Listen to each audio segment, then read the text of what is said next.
Okay, అందరికీ నమస్కారం అండి. ఇది నా పేరు డిఎస్ఆర్ మూర్తి, కన్వీనర్ థింక్ ఆర్గనైజేషన్. సో వారి థింక్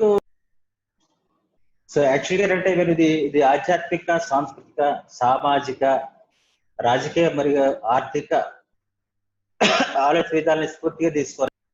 అట్లాగే దేశ పురోగతి కోసం ఒక కన్స్ట్రక్టివ్ గా ఐడియాలజీ తీసుకొని దాని మీద రకరకాల వర్క్ షాప్లు, సెమినార్స్ కండక్ట్ ద్వారా మనం నేషనల్ డెవలప్మెంట్ దానికి ఉపయోగించాలనే ఉద్దేశంతో ఈ థింక్ ఆర్గనైజేషన్ స్టార్ట్ చేశాం.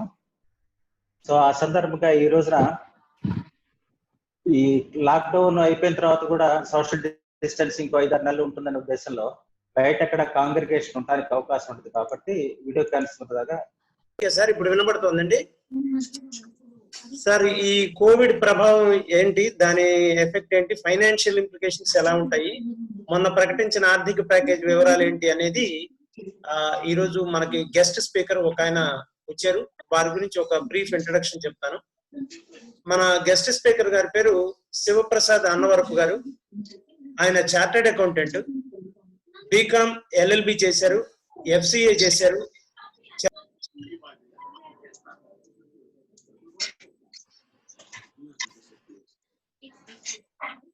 ఆల్ ఇండియా 7th ర్యాంక్ సాధించారు. అలాగే ఇప్పుడు సిడబ్ల్యూఏ డీసా సర్టిఫైడ్ జిఎస్టి ప్రాక్టీషనర్. ఆయన 17 ఏళ్ల నుంచి చార్టెడ్ అకౌంటెన్సీ ఫీల్డ్ లో ఉన్నారు. ఆయన ఆంధ్రప్రదేశ్ ప్రభుత్వానికి కన్సల్టెంట్ గా ఉన్నారు కమర్షియల్ ట్యాక్సెస్ మీద. గవర్నమెంట్ ఆఫ్ ఆంధ్రప్రదేశ్ అక్టోబర్ 2018 నుంచి 2019 దాకా జిఎస్టి మీద ఆయన్ని he is considered to be an expert. వాళ్ళ డిపార్ట్మెంటల్ గా కూడా ఎక్కడన్నా ట్రైనింగ్ సెషన్స్ అవి జరిగినప్పుడు శివప్రసాద్ గారిని ఇన్వైట్ చేయడం జరుగుతుంది. ఆయన కోరిక మేరకు ఇది small brief introduction about our speaker, and I request our host to hand over the mic to Shivaprasad garu. Thank you sir. Okay sir. Okay, thank you Shivaprasad గారు.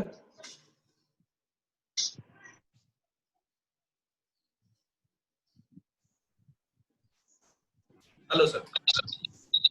ఓకే సార్, మీరు మాట్లాడండి. Sir, thank you very much. Your welcome to your experience and opinion on this covid stimulus package. Okay sir, start. Subhash garu recording start చేయండి. చేసామండి. అందరికీ నమస్కారం. అలానే నాకు ఈ ఆపర్చునిటీ ఇచ్చిన థింక్ ఆర్గనైజేషన్ గుంటూరు వారికి కూడా ఆర్థిక ధన్యవాదాలు.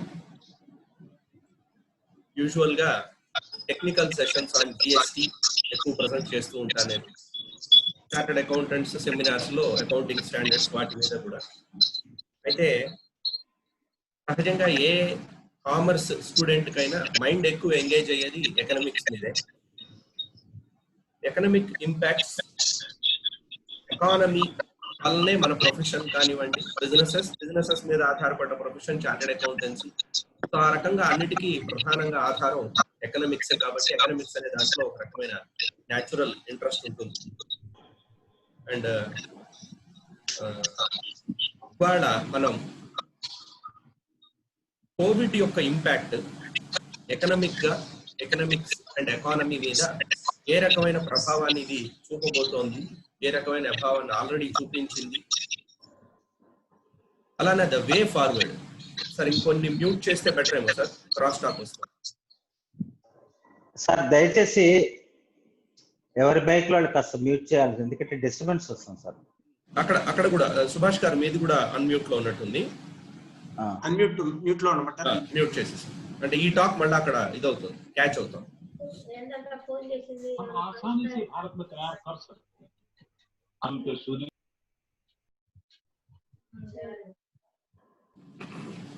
బిర్యానీ బ్యాచ్ కదా ఏ ఆంటీ తొందరగా కట్టేసుకుంటా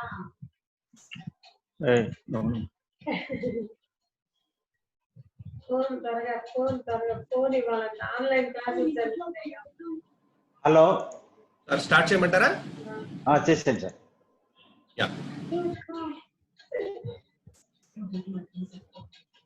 ఓకే సార్. మనందరి అనుభవంలో కూడా ఇలాంటి పరిస్థితి అంటే ఈ కోవిడ్ అంతటి పరిస్థితి ఇంతవరకు అట్లీస్ట్ నోన్ హిస్టరీ కూడా తెలియదేమో. ఇది వరకు ఎన్నో పాండమిక్స్ వచ్చి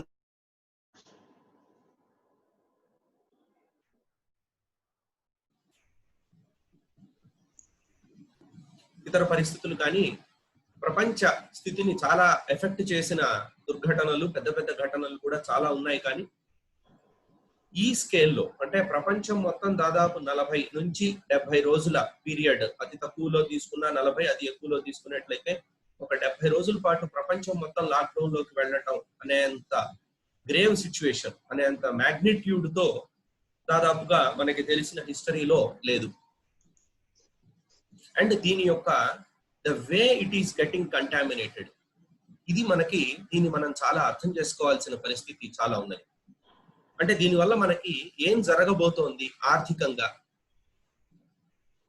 ఏం జరగబోతోంది అన్న దాంట్లో అసలు ఈ కోవిడ్ అనే దాని ప్రభావం contamination by social contact in the sense physical contact కాకపోయినా రెస్పిరేటరీగా పార్టికల్ స్ప్రింకిల్ ద్వారా ఒకళ్ళ నుంచి ఒకళ్ళకి ట్రాన్స్మిట్ అవ్వటం అన్నది దాదాపుగా సోషల్ డిస్టెన్సింగ్ అనే దాన్ని మ్యాండేటరీ చేసేసి దీని ప్రభావం ఏమవుతుంది. ఇప్పుడు మనందరం ఒక 70 రోజులు లాక్డౌన్ పరిస్థితిని అనుభవించున్నాం. ఇందులో వర్క్ ఫ్రమ్ హోమ్ చేయగలిగిన పరిస్థితి ఉన్నంత వరకు వర్క్ ఫ్రమ్ హోమ్ లోకి ట్రాన్స్మిట్ అయింది. కొన్ని sectors education, school, children or college going వీళ్ళదైతే దాదాపుగా 100% లాక్డౌన్ లోకి ఇంకా కొంతకాలం కూడా ఉండబోతోంది అన్నది న్యూస్ ఉన్నది మనకి. అండ్ దీనివల్ల ప్రతిసారి అంటే ఒక పెద్ద మేజర్ సంఘటన జరిగిన ఇదివరకు మనం నడిచే నడకలో మార్పు వచ్చేస్తుంది. ఈసారి అది రన్ అయ్యే విధానం ఇంకొక కొత్త పంథాలో నిజానికి మనం ఫ్రమ్ హోమ్ చేసుకుండొచ్చు. ఏవైతే ఉన్నాయో కాస్ట్ తగ్గుతుంది అని కానివ్వండి, ఆర్ ఈజ్ కాంటాక్ట్, మనం ట్రాన్స్పోర్ట్ ఒకళ్ళ దూరానికి వెళ్ళాల్సిన పని లేదు, ఈజీగా మనం ఇంటర్నెట్ లో కనెక్ట్ అయిపోయి మాట్లాడుకోవచ్చు. కానీ కోవిడ్ కి ముందు కూడా ఈ ఆప్షన్ ఉంది. ఇప్పుడు మన జూమ్ మీటింగ్ కానివ్వండి, ఇంకా గో మీటింగ్స్, వెబ్ఎక్స్ ఇవన్నీ కూడా ఇది వరకు కూడా ఉన్నాయి. కానీ ఇప్పుడు వాడినంతగా మనం ఇది వరకు వాడాల్సిన అవసరం లేదు. Is the mother of invention. Now Covid తర్వాత ఈ పరిస్థితి ఎంత కాలంకి రెస్టోర్ అవుతుంది, అసలు రెస్టోర్ అవుతుందా అవదా? అసలు రెస్టోర్ అవుతుందా అవదా అని అంటే హెల్త్ కండిషన్స్ డెవలప్ అవ్వచ్చు. కానీ మనం ఒక్కసారి ఆలోచించినట్లయితే కాస్ట్ అడ్వాంటేజ్ ఉందో వర్క్ ఫ్రమ్ హోమ్ వల్ల కానివ్వండి, ఈ ఆన్లైన్ ఇంటరాక్షన్ వల్ల కానివ్వండి, ఇది మన వర్క్ స్వరూపాన్ని మార్చేస్తుంది. ఇప్పుడు మనం దేశ ఆర్థిక వ్యవస్థని ప్రపంచ ఆర్థిక వ్యవస్థని కనుక మనం ఆలోచించినట్లయితే గ్రాడ్యువల్ గా రూరల్ నుంచి అర్బనైజ్ అవుతూ ఉన్నాం, గ్రాడ్యువల్ గా అర్బనైజేషన్ దిశగా వెళ్తూ ఉన్నాం. పెద్ద పెద్ద నగరాలు, చిన్న నగరాలు, పెద్ద నగరాలు, మహానగరాలు, మెట్రోపాలిటన్స్ లోకి ఫామ్ అయిపోతూ ఉన్నాయి. సో ఇదేమవుతుందంటే the metropolises are pulling the people. చిన్న చిన్న గ్రామాల నుంచి పెద్ద పెద్ద పట్టణాలకి జనాన్ని పుల్ చేస్తూ వెళ్తూ ఉంది. మనం మొత్తం ఎకనామిక్ యాక్టివిటీని కనుక అబ్జర్వ్ చేస్తే ఏ ఎకనామిక్ యాక్టివిటీకైనా స్టార్టింగ్ పాయింట్ నేచరే. నేచర్ కానిది ఏదీ లేదు. అగ్రికల్చర్, హార్టికల్చర్, సెరికల్చర్, ఆక్వాకల్చర్, ఏదైనా కానీ వస్తువు ప్రధానంగా నేచర్ లోంచి దొరకవలసిందే. Matter can neither be created nor destroyed అన్నట్లుగా. సో ఖచ్చితంగా ఏ వస్తువు అయినా మనకి ప్రకృతిలోంచి దొరకాలి. ఇలా కాకపోతే ఇంకా కొన్ని ఈ కల్చర్ ఫామ్ కాకపోతే మైనింగ్, డైరెక్ట్ గా oil and natural gas extraction or mining of the metals, ఇవన్నీ కూడా నేచర్ నుంచి రావాల్సింది. నేచర్ నుంచి వచ్చే యాక్టివిటీ ఖచ్చితంగా నేచర్ దగ్గరే జరుగుతుంది. ఎప్పటికీ వ్యవసాయం తీసుకొచ్చి మనం ఒక సిటీలో పెట్టలేం, ఎప్పటికీ మైనింగ్ యాక్టివిటీ తీసుకొచ్చి మైన్ లేని చోటకి పెట్టలేం. కాబట్టి ఈ యాక్టివిటీ డెఫినెట్ గా ఫిజికల్ గా నేచర్ కి అనుబంధమైన యాక్టివిటీ కాబట్టి అవి అక్కడే జరుగుతాయి, అందులో మార్పు రాదు. ఇక రెండో యాక్టివిటీ చూస్తే మ్యానుఫ్యాక్చరింగ్, అంటే వస్తు స్వరూపాన్ని మార్చడం. బేసిక్ రా మెటీరియల్ దగ్గర నుంచి, సో పల్సెస్ ఆర్ ప్యాడీ ఉందనంటే దాన్ని రైస్ లోకి, రైస్ నుంచి రైస్ ఫ్లోర్ లోకి, అక్కడి నుంచి బ్రాన్ లోకి, అక్కడి నుంచి బ్రాన్ ఆయిల్ లోకి, ఇలా వేరియస్ ఉత్పత్తుల్లోకి మార్చే ఇండస్ట్రీ. ఈ ఇండస్ట్రీ అనేది ఎక్కడైనా ఉండొచ్చు. ఒక రకంగా చెప్పాలంటే దానికి నైసర్గికంగా ప్రయోజనకరంగా ఉండేట్టుగా పవర్, వాటర్, లేబర్ ఇవి ఎక్కడ దొరికితే అక్కడ ఇండస్ట్రీని మనం పెట్టచ్చు. సో ఇండస్ట్రీకి ఫిజికల్ లొకేషన్ అనేది ఒక రకంగా ఆధారపడు. మోస్ట్లీ ఈ ఇండస్ట్రీ అనేది పూర్తిగా పల్లెటూరులోనూ ఉండటం కుదరదు, అలానే పూర్తిగా పట్టణంలో కూడా ఉండదు. ఒకవేళ పట్టణంలో ఉన్నా గ్రాడ్యువల్ గా మనకి డెవలప్ అవుతున్నప్పుడు, ఇదివరకు మనకి jute mill centre of the సిటీలో ఉన్నది, గ్రాడ్యువల్ గా అది ఇంకొక వెనక్కి వెళ్ళటం అనేది అడ్వాంటేజెస్ అవుతుంది. అట్లానే మనకి హైదరాబాద్ అవుటర్ అంతా కూడా ఒకప్పుడు అన్ని ఇండస్ట్రీస్ ఉన్నాయి. సిటీ ఎక్స్పాండ్ అయ్యేసరికి ఇండస్ట్రీ కాస్త బయటకు వెళ్తూ ఉంటుంది. ఇండస్ట్రియల్ యాక్టివిటీని కూడా తీసి పక్కన పెడితే మూడో యాక్టివిటీని మనం అబ్జర్వ్ చేయాల్సింది వీటిని నిర్వహించే administration, management, soft services, finance, ఇలాంటివన్నీ. అంటే official activity are office based administration activity. మనం అబ్జర్వ్ చేస్తే మహానగరాలన్నీ కూడా ఈ ఆఫీస్ యాక్టివిటీ చుట్టూనే ఉన్నాయి. ముంబై తీసుకుందాం, ఫైనాన్షియల్ క్యాపిటల్. ఏమున్నది అక్కడ అంటే అగ్రికల్చర్ ఉండదు, కుదరదు, పాసిబుల్ కాదు. పెద్ద పెద్ద ఇండస్ట్రీస్ కూడా ఉండవు, ఉన్నా ఒకప్పుడు ఉన్నా గ్రాడ్యువల్ గా టైం ఫ్రేమ్ తో ఎగ్జిట్ అయిపోతాయి. So all city based economic activity అంతా కూడా ఈ ఆఫీస్ అండ్ అడ్మిన్ మీద ఆధారపడు. Yes sir. నౌ ఈ ఆఫీస్ అండ్ అడ్మిన్ అనేది నిజానికి చూస్తే మోస్ట్లీ వర్క్ ఫ్రమ్ హోమ్ చేయగలిగిన పాసిబిలిటీ ఉన్న ఏరియాని. సో ఎప్పుడైతే కోవిడ్ వల్ల పరిస్థితి మారి ఇది వర్క్ ఫ్రమ్ హోమ్ కి టర్న్ అవుతుందో అర్బన్ బేస్డ్ ఎకానమీ మొత్తం డిస్టర్బ్ అయిపోతుంది. దీని యొక్క ఇంపాక్ట్ ఎంత ఉంటుంది అనేది మనం ఒక్కసారి ఎన్ని ఐటరేషన్స్ లోకి ఇది వెళ్తుంది అనేది మనం అబ్జర్వ్ చేద్దాం. ఒక పెద్ద ఆఫీస్ ఉండి ఒక 10 ఫ్లోర్డ్ 5 ఫ్లోర్డ్ బిల్డింగ్ మన దగ్గర చూస్తున్నావు కానీ, లేకపోతే ఇంకా పెద్ద సిటీస్ లో చూస్తున్నంత పెద్ద పెద్ద ఆఫీసెస్ ఉంది. అందరూ ఎంప్లాయీస్ అక్కడికి వచ్చి కూర్చొని అసెంబ్ల్ అయ్యి నిజానికి అక్కడ జరుగుతున్నదంతా administration, management, supervisory, passing on instructions to the factory or government agencies తో, రెగ్యులేటరీ బాడీస్ తో, ఫైనాన్షియల్ ఇన్స్టిట్యూషన్స్ తో, వెండర్స్ తో, కస్టమర్స్ తో డీల్ చేయటం. So mostly communication driven, mostly administrative process. ఇవి ఫిజికల్ గా అర్బన్ మీద ఆధారపడి ఒక దగ్గర ఉండాల్సిన అవసరం లేదు. అయితే మన ఇన్ఫ్రాస్ట్రక్చర్ డెవలప్ చేసిన విధానం కానివ్వండి, మనం కన్వెన్షనల్ గా డెవలప్ అవుతూ వస్తున్న విధానం కానివ్వండి, అలా ఉన్నది కాబట్టి అట్లా ఒక మహానగరాలుగా డెవలప్ అయినాయి. నౌ ఈ కోవిడ్ ప్రభావం ఎంత కాలం ఉంటుంది ఇది మనం చెప్పలేం. ఈ సోషల్ స్ప్రెడ్ లోకి వెళ్ళిపోయినది కాబట్టి ఎవరి దగ్గర నుంచి ఎటు స్ప్రెడ్ అవుతుంది అనేది ఇవాళ రోజున ఇక చెప్పలేని పరిస్థితిలోకి వెళ్ళిపోయినాం. మొదట్లో అయితే సోర్సెస్ ని మనం ఫారెన్ నుంచి వస్తుంది అని కానీ, లేకపోతే ఈ రకంగా ఇది ఆరిజిన్ ఉంది, ఇక్కడ కంటెంట్ చేస్తే తగ్గుతుంది అనే పరిస్థితి ఉంది. ఇప్పుడు ఒకవేళ కనుక ఇది ఏ 5-6 నెలలో కంటిన్యూ అయ్యేట్లయితే వర్క్ ఫ్రమ్ హోమ్ అనేది ఒక నామ్ అయిపోతుంది. ఎప్పుడైతే మనం ఒక దాని ఇంపాక్ట్ కి అలవాటు పడటం అని అంటాం, అంటే ఒకదాని రుచి మనకి తెలిసింది అనుకోండి, నిజానికి దానికి తగ్గట్టుగా పరిస్థితి మారిపోయిన తర్వాత మళ్ళా పాత పరిస్థితికి రాదు. మళ్ళా కొంత కాన్ఫిడెన్షియాలిటీ, కొంత డేటాని మనం ఎలా స్కాన్ చేసి ఇంటికి పంపిస్తాం వర్క్ ఫ్రమ్ హోమ్ కి, వీటిలో కూడా దాదాపు ప్రతి ఆర్గనైజేషన్ కొత్త పద్ధతుల్లోకి వచ్చేస్తోంది. డాక్యుమెంట్ స్కాన్ చేయటం, డాక్యుమెంట్ స్కాన్ చేసిన దాన్ని ఎంప్లాయీస్ కి పంపటం, వాళ్ళ ద్వారా అకౌంటింగ్ కానివ్వండి. ఎప్పుడైతే వర్క్ ఫ్రమ్ హోమ్ అవుతుందో మనం జాగ్రత్తగా గమనించవలసిన విషయం, వర్క్ ఫ్రమ్ హోమ్ అదే ఎంప్లాయీతో అదే ఊళ్ళో ఆరు తెలిసిన పరిచయంతో చిన్న ఏరియా, గుంటూరు డిస్ట్రిక్ట్ అనో ఆంధ్రప్రదేశ్ స్టేట్ అనో ఎందుకు లిమిట్ అవ్వటం, ఎట్లానూ అది వర్క్ ఫ్రమ్ హోమే. ఎలానూ వర్క్ ఫ్రమ్ హోమ్ అన్నప్పుడు ప్రపంచంలో ఎక్కడున్నా ఒకటే. సో దీనివల్ల ఉపాధి అవకాశాల స్వరూపమే మారిపోతుంది. గ్రాడ్యువల్ గా జాబ్ సెక్టార్, మనం జాబ్ అనే దానిని మనం అర్థం చేసుకునే విధానమే మారిపోతుంది. మనకి ఈ విధానం ఎలా మారుతుంది అని ఇప్పుడు థింక్ గుంటూరు వాళ్ళు నిర్వహించినట్టుగా ఇట్లా కూర్చొని ఆలోచిస్తే మనకి తెలిసి మారుతుంది, మారుతుందని మనకు తెలుస్తుంది.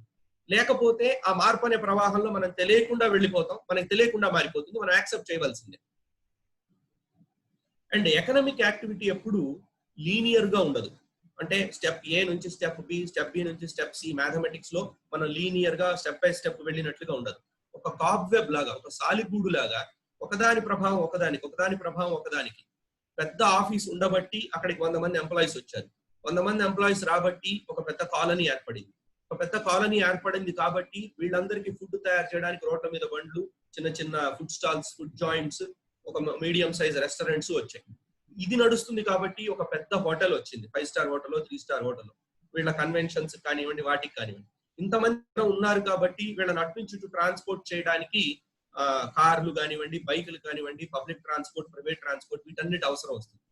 ఇంత పెద్ద సెట్టింగ్ ఉన్నది, ఇంతమంది ఉన్నారు కాబట్టి వీళ్ళ ఫ్యామిలీస్, వీళ్ళ పిల్లల కోసం స్కూల్స్ కోసం ఇంకొక స్పోర్ట్స్ కోసం ఇంకొక బుక్ మ్యానుఫ్యాక్చరింగ్ అని ఇంకొకటని, ఇలా ఒకదానికి అనుబంధంగా ఒకదాని ఇంపాక్ట్ ఇంకొక దాని మీద ఇలా సాలెగూడులాగా మొత్తం వ్యాపించి ఉంటుంది ఎకనామిక్ యాక్టివిటీ. ఎప్పుడు ఒక దాని ప్రభావం లీనియర్ గా కాకుండా సైమల్టేనియస్ గా అన్నిటి మీద ఉంటుంది.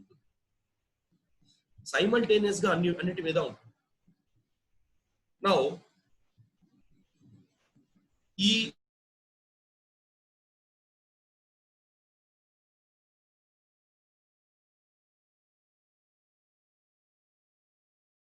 పాండమిక్ కూడా ఒక రకమైన రిపిటేటివ్ సైకిల్ ఉంటుంది. ఈ లోపల ఏమవుతుందంటే గ్రూప్ ఇమ్యూనిటీ డెవలప్ అవుతూ, అంటే జనంలో ఇమ్యూనిటీ పెరుగుతూ, survival of the fittest, week గా ఉన్న వాళ్ళు, తట్టుకోలేని వాళ్ళు వెళ్ళిపోతూ ఉంటారు. కొంతమంది దాని యొక్క ఇమ్యూనిటీని డెవలప్ చేసుకుంటాం. ఏదైనా కానీ ఒకసారి అవుట్ బ్రేక్ అయిన తర్వాత మళ్ళా 4-5 నెలల తర్వాత ఇంకోసారి రావడం, మళ్ళా ఇంకో 3-4 తర్వాత, ఈ రకంగా దీని గనక రికర్ అయింది అని అంటే మొత్తంగా ఆఫీస్ కల్చర్, మొత్తంగా అడ్మినిస్ట్రేటివ్ కల్చరే డిఫరెంట్ అయిపోతుంది.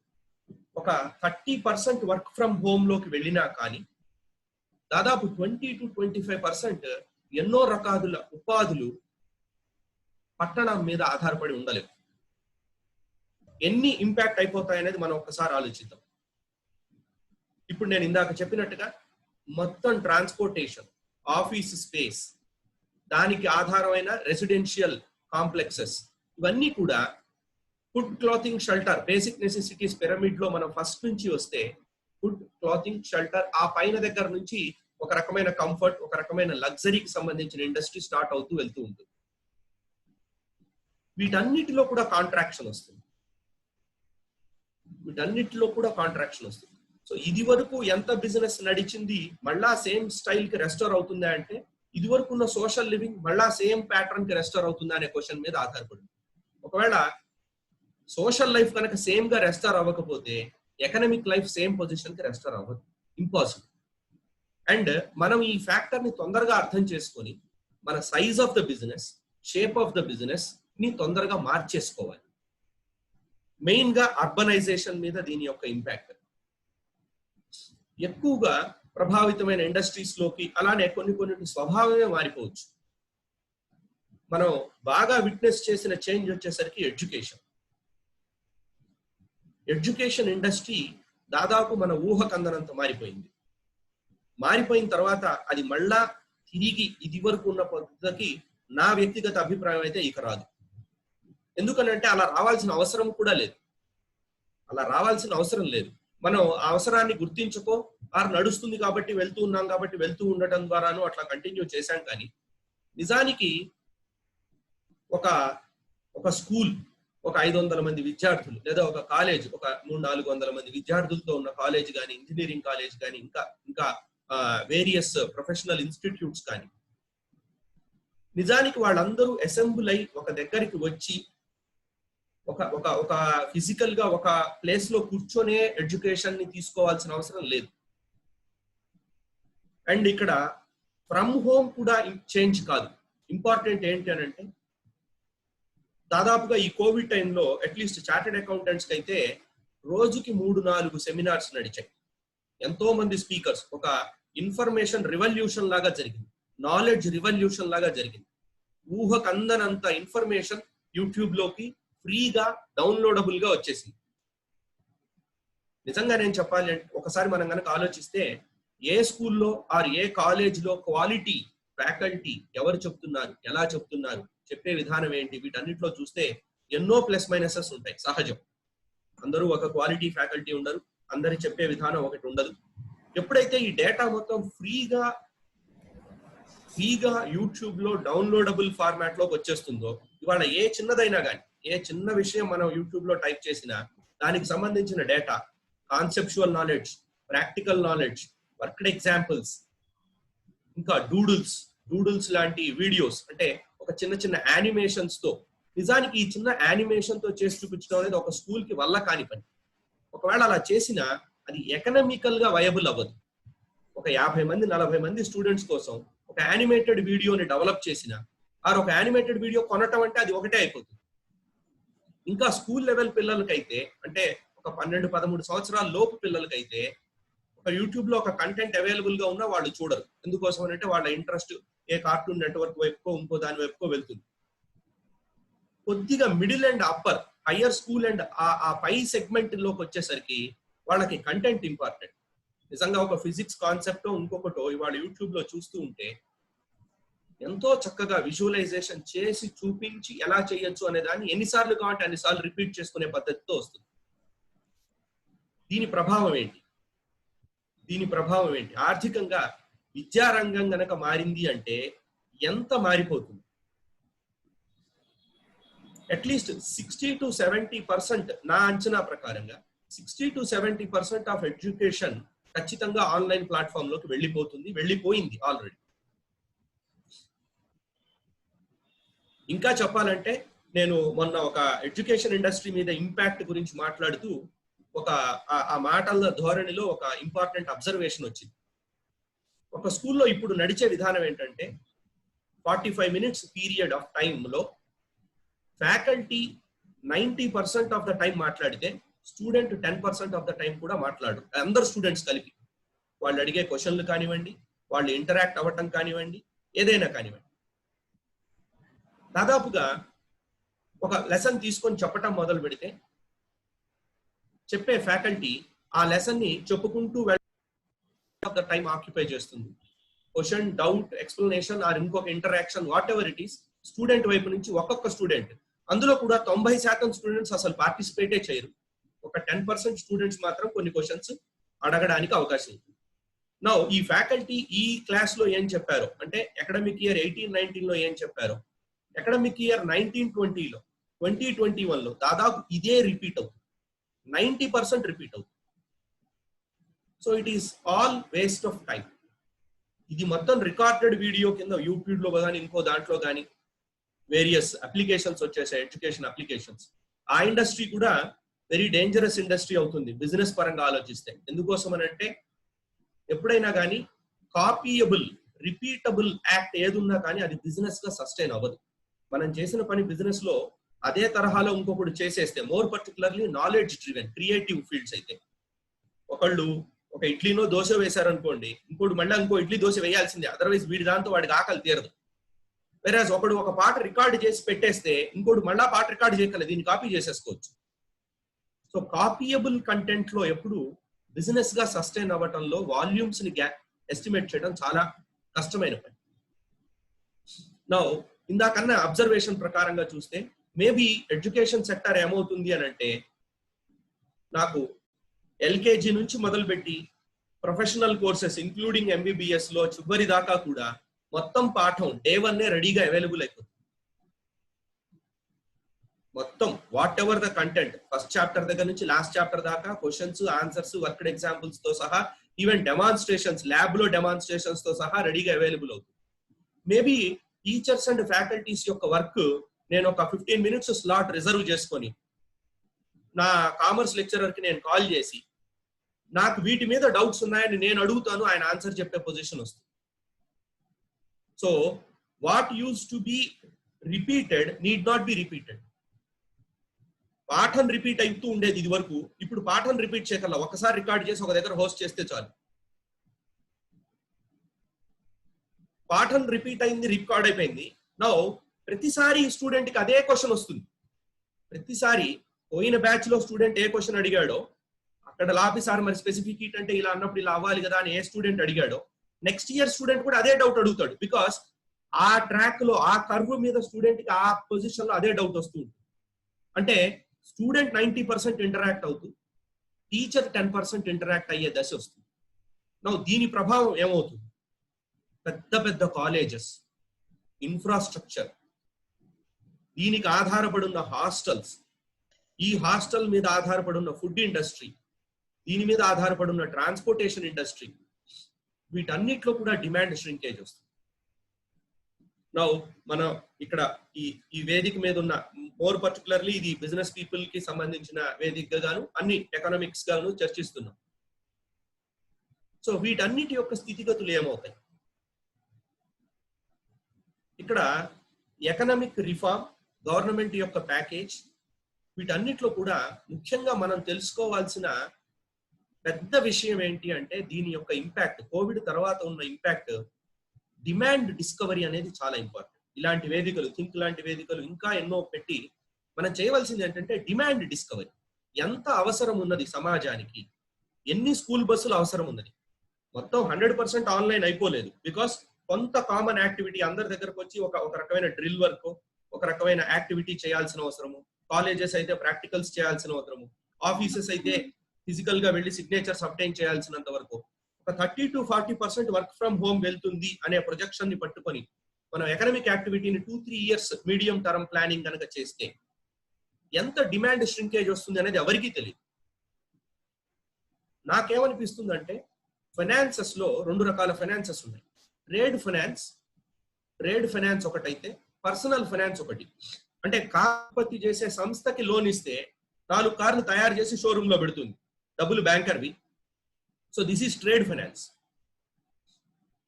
రెండో రకమైన ఫైనాన్స్, కారు కొనుగోలుదారుడికి డబ్బులు ఇస్తే తను అప్పుడు బ్యాంకు డబ్బులే, అప్పుడు తను వెళ్ళి కార్ పర్చేస్ చేస్తాడు, కార్ తయారు చేసిన కార్ కంపెనీ దగ్గర నుంచి he will pick up the car. ఈ కోవిడ్ పరిస్థితిలో డిమాండ్ ఎక్కడుందో తెలియని పొజిషన్ లో ట్రేడ్ ఫైనాన్స్ ని ప్రమోట్ చేయటం ఒక రకంగా డేంజరస్ అవుతుంది అనిపిస్తుంది నాకు. ఇది నా వ్యక్తిగత అభిప్రాయం. ఎందుకోసం అని అంటే మనకు ఎవరికి ఎంత డిమాండ్ ఉంటుందో తెలియదు, ఎన్ని కార్లు అవసరం అవుతాయో తెలియదు, ఎన్ని హాస్టల్స్ అవసరం, ఎన్ని హాస్టల్స్ అవసరం లేదు తెలియదు, ఎన్ని ఫుడ్ జాయింట్స్ మూతపడతాయి, ఎన్ని ఫుడ్ జాయింట్స్ కి అవసరం ఉన్నది, రాడిపేటలో ఎన్ని కావాలి, అరండల్పేటలో ఎంత కావాలి, కోటి సెంటర్ లో ఎన్ని కావాలి, ఎంతవరకు వర్క్ ఫ్రమ్ హోమ్ అవుతోంది, ఎంతవరకు ఒక కామన్ ఎసిమిలేషన్ ఒక దగ్గర కాంగ్రిగేట్ అయ్యి ఎంతవరకు చేస్తున్నాం తెలియదు. సో దీనివల్ల ఏ ఎకనామిక్ యాక్టివిటీ ఎంతవరకు రన్ అవుతుంది అనేది మనకి తెలియదు. కాబట్టి మ్యాసివ్ గా లేకపోతే ఇది వరకు చేసినట్టుగా బల్క్ గా ప్రొడ్యూస్ చేసేసి స్టాక్ ని అక్కడ కూర్చోబెట్టి ఒక కస్టమర్ కోసం వెయిట్ చేయటం అనేది చాలా రాంగ్ పని అవుతుంది. ఏదైనా కానీ అది సర్వీసెస్ అయినా, ఇప్పుడు ఆటోలు, ఎన్ని ఆటోలు తిరుగుతాయి తెలియదు మనకి, దీని ప్రభావం ఎంతకాలం ఉంటుందో తెలియదు. కాబట్టి ఒక wait and watch, discovery of the demand. So education మారటం అనే దాని ప్రభావంగా సర్కిల్, చాలా పెద్ద సర్కిల్ ని ఇంపాక్ట్ చేస్తుంది. అలానే ఆఫీస్ మారటం అనేది కూడా చాలా పెద్ద ఇంపాక్ట్ చేస్తుంది. కొన్ని ఎకనామిక్ యాక్టివిటీస్ ప్యూర్ గా ఒక రకమైన కంఫర్ట్ జోన్ కన్నా పైనవి. ఉదాహరణకి hotels, all of tourism, holidaying, partying, ఇలాంటివన్నీ కూడా కేవలంగా అవి ఒక రకమైన కంఫర్ట్ కన్నా అవతల ఉన్నవి. మోరోవర్ కంఫర్ట్, పర్చేస్ పవర్ ఉందా లేదాతో పోలీస్ ఆ టాపిక్ తీసి పక్కన పెడితే సోషల్ డిస్టెన్సింగ్ అనే నామ్ గనక కొంతకాలం కంటిన్యూ అయ్యేట్లయితే ఈ ఇండస్ట్రీస్ చాలా పెద్దగా దెబ్బతింటాయి. వీటి మీద ఇంపాక్ట్ చాలా చాలా దూరం కూడా ఉంటుంది. అండ్ ఇందాక చెప్పినట్టుగా ప్రతి ఎకనామిక్ యాక్టివిటీ ఒకదాని మీద ఒకటి ఆధారపడింది. సో మనం ప్రధానంగా చేయవలసింది demand discovery. Next important point గా మనం అబ్జర్వ్ చేయవలసింది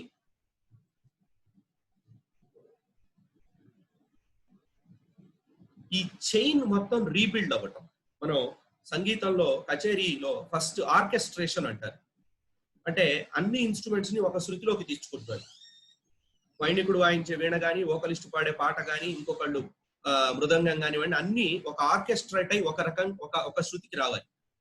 ఒకసారి ఇందులో ఏ ఒక్క ఇన్స్ట్రుమెంట్ అయినా, ఒక వీణకి తీగ తెగిపోవటం కానివ్వండి, ఇంకోటి కానివ్వండి, ఏదైనా అయిందనంటే దాన్ని ఆర్కెస్ట్రేట్ చేయడం అనేది చాలా టైం పట్టేస్తుంది. Now we need an economic orchestration. అంటే ఒక స్పిన్నింగ్ మిల్, గుంటూరులో ప్రాక్టికల్ కేసు ఇది. 2-3 స్పిన్నింగ్ మిల్స్ వాళ్ళకి ఎసెన్షియల్ సర్వీసెస్ కింద పర్మిషన్ వచ్చింది.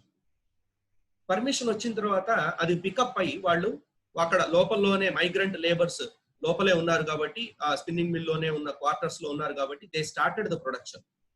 2 days తర్వాత ప్రొడ్యూస్ అయిన యాన్ తీసుకునే ఇండస్ట్రీ లేదు.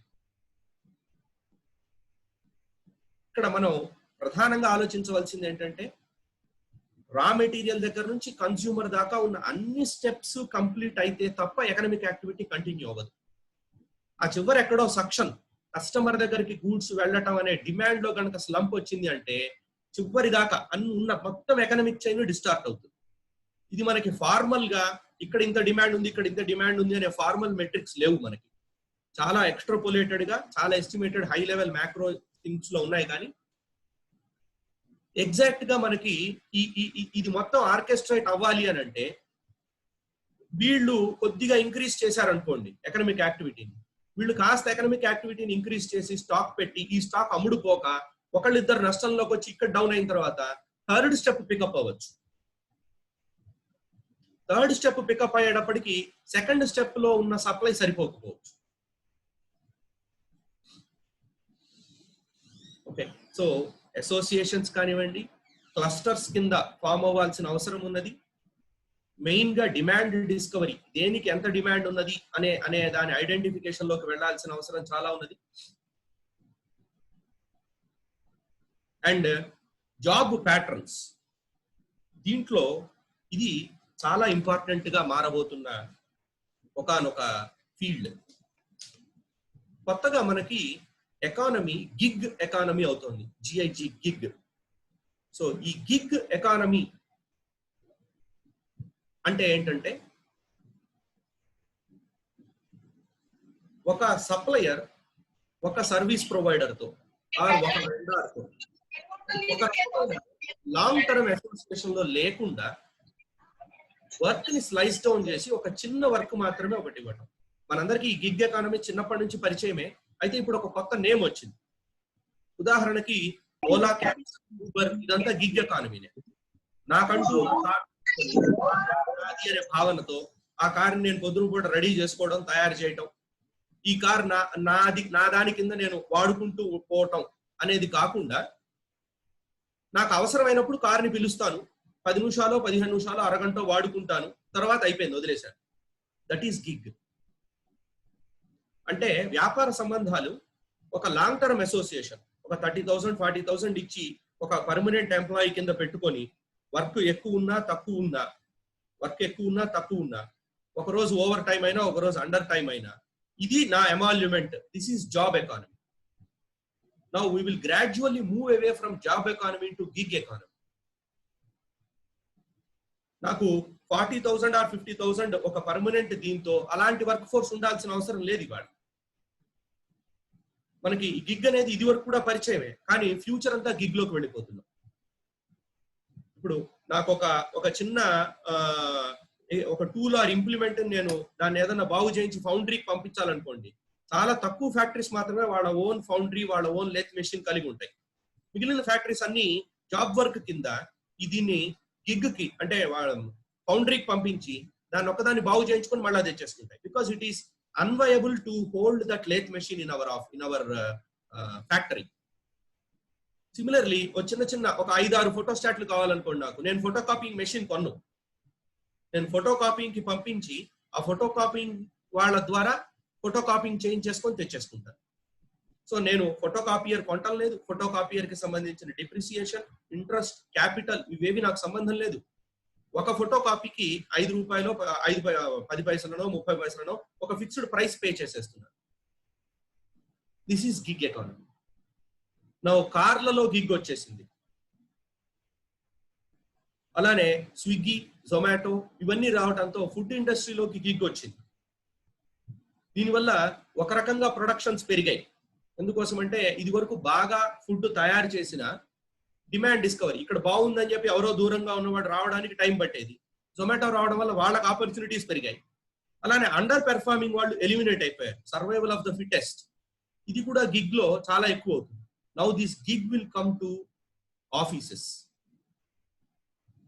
ఇది ఆల్రెడీ సాఫ్ట్వేర్ ఇండస్ట్రీని మొత్తాన్ని సమూలంగా మార్చేసింది. ఒక పేజ్ నాకు డిజైన్ కావాలి, నాకు ఈ పేజ్ డిజైన్ కావాలి అని గిగ్ మేనేజర్ కి చెప్తాను. గిగ్ మేనేజర్ ఆ పేజ్ కి సంబంధించిన అవుట్లైన్ వేరే వేరే వేరే ఏబిసి బదులు అక్కడ ఉన్న రియల్ ఫ్యాక్టర్ ఫీల్డ్స్ కాకుండా వేరే ఫీల్డ్స్ తో మార్క్ చేసి ఈ రకమైన డిజైన్ కావాలి అని అంటే that work may be picked up by one engineer sitting in Jaipur. అతని వాళ్ళు తీసుకొని ఒక అరగంటలో డిజైన్ చేసి పంపించేస్తాడు. ఈ డిజైన్ తర్వాత దీంట్లో రావాల్సిన స్క్రిప్ట్ ని నాకు ఈ రకంగా స్క్రిప్ట్ కావాలి అంటే somebody from other US may pick it up and do it and then send for half an hour work. So అందరి వర్క్ ని అసిమ్యులేట్ చేస్తే నాకు కావాల్సిన వర్క్ అయిపోతుంది. Now accounts, admin, even litigation. ఒకసారి ఎప్పుడైతే ఫేస్ టు ఫేస్ కాంటాక్ట్ లోంచి ఈ రకంగా work from home, electronic transmission of data, మన డేటాని ఎలక్ట్రానిక్ గా ఒకళ్ళకి పంపించి వాళ్ళ ద్వారా ఒక అడ్వైసో, సర్వీసో, డ్రాఫ్టో, డిజైనో ఇలాంటి దాన్ని తెచ్చుకోగలిగే పొజిషన్ వచ్చింది అని అంటే వై గుంటూరు ఏంటి, జైపూర్ ఏంటి, అన్ని ఒకటే అయిపోతాయి. అన్ని ఒకటే అయిపోయినప్పుడు ఫిక్స్డ్ గా ఒక జాబ్ లాగా ఫిక్స్డ్ కమిట్మెంట్స్ అనేవి పోతాయి. నాకు ఒక హాఫ్ అన్ అవర్ నాకు ఒక 5 hours వర్క్ ఉందనంటే నేను దాన్ని గనక ఒక గిగ్ మేనేజర్ కి అప్పచెప్తే 100 చిన్న చిన్న పనుల కింద పికప్ చేస్తే ఒక్కొక్కటి పావు గంట పని. ఈ పావు గంట పని ఎవరు ఏ పని చేస్తున్నారో కూడా తెలియదు. సో మనం కంప్యూటర్ ఓపెన్ చేసి పెట్టుకుంటే ఒక 3 నోటీసులకి రిప్లై రాయాలి. చార్టెడ్ అకౌంటెన్సీదే చెప్తాను, 3 నోటీసులకి రిప్లై రాయాలి. ఫ్యాక్ట్స్ అన్ని తీసేస్తారు. బ్రాడ్ గా ఇలా ఉంది స్ట్రక్చర్, నాకు ఈ రిప్లై కావాలి అంటే నేను రిప్లై రాసి పెట్టాను. నేను ఎవరికి రిప్లై రాశాను నాకు తెలియదు, ఫ్యాక్ట్స్ ఏంటో తెలియదు. దానికి సంబంధించిన కేసు లాస్ తీసి జతపరిచేసి పంపించేశాను, వెళ్ళిపోయింది అతనికి. అతను కొద్దిగా నాలెడ్జిబుల్ పర్సన్ అక్కడ ఉన్నాడంటే పేరు, ఊరు, అతని ఫ్యాక్ట్స్, అతని ఫైనాన్షియల్ ఇయర్ నెంబర్స్ మార్చుకుంటాడు. He will do that. So మనం ఎంతెంత ఎస్టాబ్లిష్మెంట్స్ మనకు అవసరం ఉంటాయి అనే వాటిలో మనం చాలా demand discovery, I repeat, demand discovery is a need of the time. We shall know how much absorption is there in the market. So ఎంతో థాట్ ప్రాసెస్ కి ఎంత ష్రింకేజ్ ఉంటుంది అనే దాని మీద బ్రాడ్ గా ఇది కనుక ఒక 1-2 ఏళ్ళు కంటిన్యూ అయ్యే పరిస్థితి ఉంటే పెద్ద దెబ్బ ఎక్కడ వస్తుంది అని అంటే అర్బనైజేషన్ మొత్తానికి కూడా ఇది సవాల్ కింద మారుతుంది. ఒకసారి 30 to 40% ఆఫీస్ స్పేస్ మార్కెట్ లో కనుక ష్రింకేజ్ వచ్చిందంటే రెంటల్స్ చాలా ఎక్కువ పడిపోతాయి, చాలా విపరీతంగా పడిపోతాయి. ఎస్ఎఫ్టీ 40-60 నుంచి మెయిన్ గా ఉన్న దగ్గర 250-200 పర్ ఎస్ఎఫ్టీ ని డిమాండ్ చేసే ఆఫీస్ స్పేసెస్ ఎందుకు అవసరం అవుతాయి ఇక ఫ్యూచర్ లో? మొత్తం ఎలిమినేట్ అవ్వదు. అట్లీస్ట్ నేను ఒక ఎక్స్ట్రాపోలేషన్ 30% ష్రింకేజ్ తీసుకున్నా ఆఫీస్ స్పేస్ లో ఆల్మోస్ట్ 20-25% ష్రింకేజ్ వస్తుంది. 20-25% ష్రింకేజ్ అక్కడ వచ్చింది అని అంటే రెంటల్స్ చాలా తగ్గిపోతాయి. ఓవర్ సప్లై కూడా అయిపోతుంది. మేబీ సిటీలో ఉన్న ఇన్ఫ్రాస్ట్రక్చర్ ఓవర్ సప్లై కూడా అయిపోవచ్చు. ఓవర్ సప్లై అయిందని అంటే అది మార్ట్గేజ్ గా పెట్టి తీసుకున్న బ్యాంక్ లోన్స్ కి collateral security values will be lesser than the loan values, which is again అది ఇంకొక సబ్ ప్రైమ్ క్రైసిస్ లాగా కూడా దారితీస్తుంది. సో టోటల్ ఆఫీస్ స్పేస్ ఎంత అవసరం ఉంటుంది? ప్రాపర్ బ్రాడ్బ్యాండ్ కనెక్టివిటీ ఉంటే పల్లెటూరు అయినా ఒకటే, పెద్ద మెట్రోపాలిటైనా ఒకటే అనే పొజిషన్ కి మనం వెళ్తున్నప్పుడు అర్బన్ ఇంపాక్ట్ ఎంత ఉంటుంది అంటే సిటీ యొక్క ఆప్టిమమ్ సైజ్ ఎంత ఉంటుంది అనే దాన్ని కూడా సిటీ మేనేజ్మెంట్, సిటీ ప్లానింగ్ వాళ్ళు ఒకసారి ఆలోచించుకోవాలి. ఓకే, నౌ ఆర్థికంగా ఎలా మారుతుంది అనే దాని పరంగా ఇందాక చెప్పిన గిగ్ ఒకటైతే మేబీ టైం ఫ్రేమ్స్ కూడా, టైం స్లాట్స్ కూడా, సోషల్ డిస్టెన్సింగ్ వచ్చిన తర్వాత షిఫ్ట్ సిస్టమ్స్ రావచ్చు. 8 hours కాకుండా 4.5 or 5 hours దగ్గరకు వచ్చి షిఫ్ట్ 1, షిఫ్ట్ 2 రావచ్చు. అంటే జాబ్స్ తగ్గిపోయినప్పుడు ఎక్కువ మందికి జాబ్ వెళ్లే పరిస్థితిగా కానీ, ఆర్ వారానికి 2 రోజులు 3 రోజులు ఆఫీస్కి వచ్చేట్టు, 4 రోజులు మిగతా 3 రోజులు 4 రోజులు వర్క్ ఫ్రమ్ హోమ్ జరిగేట్టుగా మారిపోవచ్చు. ఈ రకంగా వచ్చినప్పుడు నెంబర్ ఆఫ్ జాబ్ ఆపర్చునిటీస్ ఎలా రావచ్చు అని అంటే 4 ఫుల్ టైం ఎంప్లాయ్ చేసే బదులు 8 members ని పార్ట్ టైం ఎంప్లాయ్ చేసే దిశగా మారుతాయి, ఈవెన్ ఫిక్స్డ్ టైమ్స్ లో కూడా. సో దట్ ఏమవుతుందంటే చిన్న ఆఫీస్ స్పేస్ లోనే నేను మార్నింగ్ షిఫ్ట్ 8 ఏదో స్టార్ట్ అయ్యి 8 to 1:30 దాకా 1 దాకా వర్క్ చేసుకుంటే అరౌండ్ 12 to 6:30 దాకా సెకండ్ షిఫ్ట్ వస్తే అవే office tables, number of office tables సగం అయిపోయినాయి. Shift 1 will go, shift 2 will coming. So that traffic కానివ్వండి అవి కూడా సగం అవుతాయి. అవి కూడా సగం అవుతాయి. ఆల్రెడీ ఇప్పుడు నేను చెప్పినవి ఏవి కూడా ఊహాజనితమైనవి కావు. మెనీ ఆర్గనైజేషన్స్, నేను డీల్ చేస్తున్న ఆర్గనైజేషన్స్ లో వాళ్ళు కూడా చాలా మంది చాలా యాక్టివ్ గా ఈ థాట్స్ అన్నిటిని కంటెంప్లేట్ చేస్తున్నారు. ఇలా మార్చొచ్చు కదా, ఇప్పుడు నెంబర్ ఆఫ్ జాబ్ అప్లికేషన్స్ పెరిగిపోతున్నాయి, ఇంతమంది ఇప్పుడు సగం మందిని తీసేసామనుకోండి, లే ఆఫ్స్, ఇబ్బంది వస్తుంది. సో నేను 50% శాలరీ మీకు కట్ చేస్తాను, 50% ఆఫ్ టైమే మీరు వర్క్ చేయండి, బ్యాలెన్స్ 50% మీరు ఏదైనా ఆర్డ్ జాబ్ కానివ్వండి, వేరే ఇతర ఎకనామిక్ యాక్టివిటీలో కానీ తీసుకుని వెళ్ళండి అనే దగ్గరికి మనం రావచ్చు. సో అలాంటప్పుడు దాదాపు ప్రతి వాళ్ళకి ఒక permanent source of income, 2-3 additional sources of income లోకి మనల్ని మనం రీఆర్గనైజ్ చేసుకోవాలి. So additional source of income ఒక్కొక్కళ్ళకి ఒక్కొక్క రకంగా ఉంటుంది. ఒకళ్ళు ఫిజికల్ గా వర్క్ చేయొచ్చు, ఒకళ్ళు ఇంట్లో ఏదన్నా, కొంతమందికి ఏదైనా బ్రోకరేజ్, కమిషన్, ఈ బేసిస్ మీద business activity, business support services చేయొచ్చు, కొంతమంది ఫిజికల్ వర్క్ చేయొచ్చు, gardening or some other farming, agricultural farming. Already ఒక 4-5 సాఫ్ట్వేర్ వాళ్ళు మంచి బ్రాడ్బ్యాండ్ కనెక్టివిటీతో పల్లెటూరుకి వెళ్ళిపోయి అక్కడి నుంచి వాళ్ళు చేసే పని చేస్తున్నారు, మిగిలిన time they are doing farming. Okay, ఇవన్నీ ఎందుకోసం అని అంటే, మనం నోకియా ఎండి రాసిన ఒక letter to their office staff. ఆయన చాలా వెల్ ఆర్గనైజ్డ్ అండ్ తనని తాను చాలా జాగ్రత్తగా కండక్ట్ చేసుకున్న మనిషి.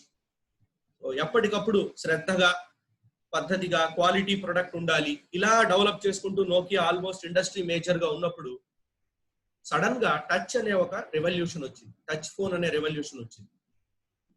సో టచ్ ఫోన్ అనే ఒక రెవల్యూషన్ వచ్చిన తర్వాత నోకియా పేరే అట్లా ఒక్కసారి ఇండస్ట్రీ మేజర్ నెంబర్ 1 దగ్గర నుంచి దాదాపుగా పేరు మర్చిపోయే స్థితి దాకా వెళ్ళిపోయినాయి. ఆండ్రాయిడ్ టెక్నాలజీ వచ్చేసిన తర్వాత శాంసంగ్ అనో ఇంకొకటనో అలా పికప్ అయిపోయింది. సో నోకియా చేసిన పొరపాటు ఏమీ లేదు.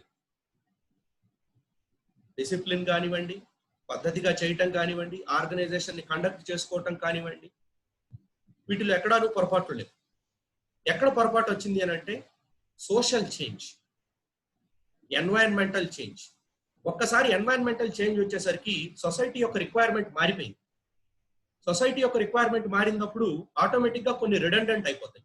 గాడ్రేజ్ టైపింగ్ మిషన్ క్వాలిటీ తగ్గల, రెమింగ్టన్ టైపింగ్ మిషన్ క్వాలిటీ తగ్గల, ఒకసారి వేరే రకమైన మాధ్యమం వచ్చేసరికి రిడెండెంట్ అయిపోయింది. సో మనం వేరియస్ బిజినెసెస్ లో ఉన్నాము, ఏ బిజినెస్ యొక్క స్ట్రక్చర్ ఏంటి, ఇంకా టెక్నికాలిటీస్ లోకి, ఇది జనరల్ మీట్ కాబట్టి ఒక థాట్ థింక్ వేదిక కాబట్టి నేను టెక్నికాలిటీస్ లోకి వెళ్ళట్లా.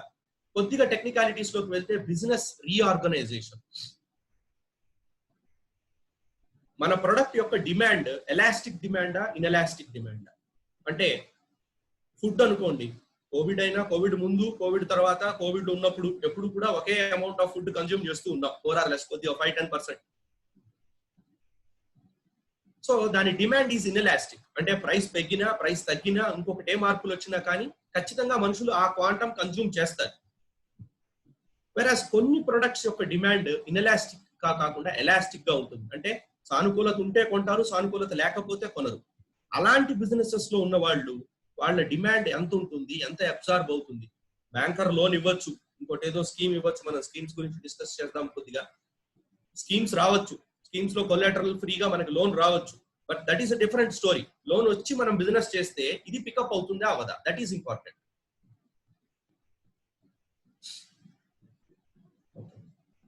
సో దాదాపుగా మనం అందరం కూడా ఆల్టర్నేట్స్ ఆఫ్ అడిషనల్ ఇన్కమ్, ఎవరికి వాళ్ళకి వ్యక్తిగతంగా వాళ్ళు చేయగలిగిన అడిషనల్ ఇన్కమ్స్ ఏంటి అనే ఒకటి ఆలోచించుకోవాల్సిన పొజిషన్. ఇన్కమ్ అని అంటే cost reduction is also an income. Cost reduction is also an income. దాదాపుగా మనం సోషల్ పిరమిడ్ లో పైకి ప్రోగ్రెస్ అవుతూ వెళ్తున్న కొద్దీ, ఈ ప్యాటర్న్ ఒకటి డిస్కస్ చేశాక నేను స్కీమ్స్ లోకి వెళ్తాను. ఒక పిరమిడ్ లోకి ఇలా ఈ పిరమిడ్ లో, సోషల్ పిరమిడ్ లో మనం ప్రోగ్రెస్ అవుతున్న కొద్దీ, ముందుకు వెళ్తున్న కొద్దీ తెలియకుండా మనం చాలా ఫంక్షన్స్ ని అవుట్ సోర్స్ చేసేస్తూ వెళ్తాం. ఒక 20 ఏళ్ల క్రితంకి వెళ్ళాం అనుకోండి, ఫుడ్ మేకింగ్ అంటే అన్నం వండటం అనేది అవుట్ సోర్స్ చేసిన పని కాదు. ఆ ఇంట్లో 5 ఉంటే 5, 10 మంది ఉంటే 10 మందికి అన్నం వండటం, ఫుడ్ మేకింగ్ అనేది ఖచ్చితంగా వాళ్ళ ఇంట్లోనే అవుట్ సోర్స్ అవ్వకుండా జరిగేది. ఇంకా ఒక 100-200 ఏళ్లకి వెళ్తే education was never out source. ప్రతి కుటుంబం, అది ఎవరైనా ఏ వృత్తి అయినా అవ్వచ్చు, ప్రతి కుటుంబంలో ఫాదరే టీచరు, స్టూడెంట్ ఎవరు, పిల్లలే students. So every home is a school. So లక్షల స్మాల్ స్కూల్స్ ఉన్నాయి దేశంలో. చిన్నగా మనం ప్రోగ్రెస్ ఆర్ ముందుకు వెళ్తాం. నేను ప్రోగ్రెస్ అని అంటే అప్వర్డా డౌన్వర్డా అనేది మాట్లాడట్లేదు, అది మంచిదా హితమా అహితమా మాట్లాడట్లా. బట్ గ్రాడ్యువల్ గా వెళ్ళేసరికి ఏమవుతుందంటే మనం దీన్ని అవుట్ సోర్స్ చేస్తాం. 10 మందికి అన్నం వండుకొని క్యారేజీలు సర్దుకొని వెళ్ళటం కన్నా ఎకనామిక్ గా అక్కడికి వెళ్ళిన తర్వాత ఆర్డర్ పెట్టడం అనేది చీపర్ అవుతుంది. అందరూ 10 మంది పేరెంట్స్ 10 మంది పిల్లలకి చదువు చెప్పుకోవడం కన్నా ఒక చిన్న స్కూల్ ఒకటి పెట్టి ఒక టీచర్ని అక్కడ పెట్టేస్తే ఈ 10 మంది పిల్లలకి వాళ్ళు చదువు చెప్తారు. ఈ 10 మంది వేరే ఎకనామిక్ యాక్టివిటీలోకి వెళ్ళటం అనేది ఎకనామిక్ గా వైబుల్ అవుతుంది. ఒకసారి ఎకనామిక్ వైబుల్ అయిన తర్వాత మార్పులు మారిపోయిన తర్వాత సోషల్ చేంజ్ కొంతకాలం ఆపగలదు, తర్వాత గ్రాడ్యువల్ గా అది బ్రేక్ అయిపోతుంది. సో ఇలా మనం గ్రాడ్యువల్ గా అవుట్ సోర్స్ చేస్తూ వెళ్ళాం ఫుడ్ మేకింగ్ ని. అంటే ఒరిజినల్ గా ఫస్ట్ లో చూసినట్లయితే ఈ ఫుడ్ మేకింగ్ కూడా కాదు, రా ఫుడ్ ప్రొక్యూర్ చేసేవాళ్ళం. రా రైస్ ప్యాడీ తెచ్చుకుంటే దాన్ని దంచటం అనేది ఇంట్లో చేసేవాళ్ళం. తిరగలు ఒకటి ఉండి చెరగటం అనేది ఇంట్లో చేసేవాళ్ళం. గ్రాడ్యువల్ గా అది అన్వైజ్ అవ్వలేదు, ఎకనామిక్ గా అన్వైబుల్ అయింది. ప్రాసెస్డ్ ఫుడ్ సగం ప్రాసెస్ అయింది, తెచ్చుకోవడం మొదలు పెట్టాం. ఇంకా మారింది, రెడీ మిక్స్ లోకి వచ్చేసాం.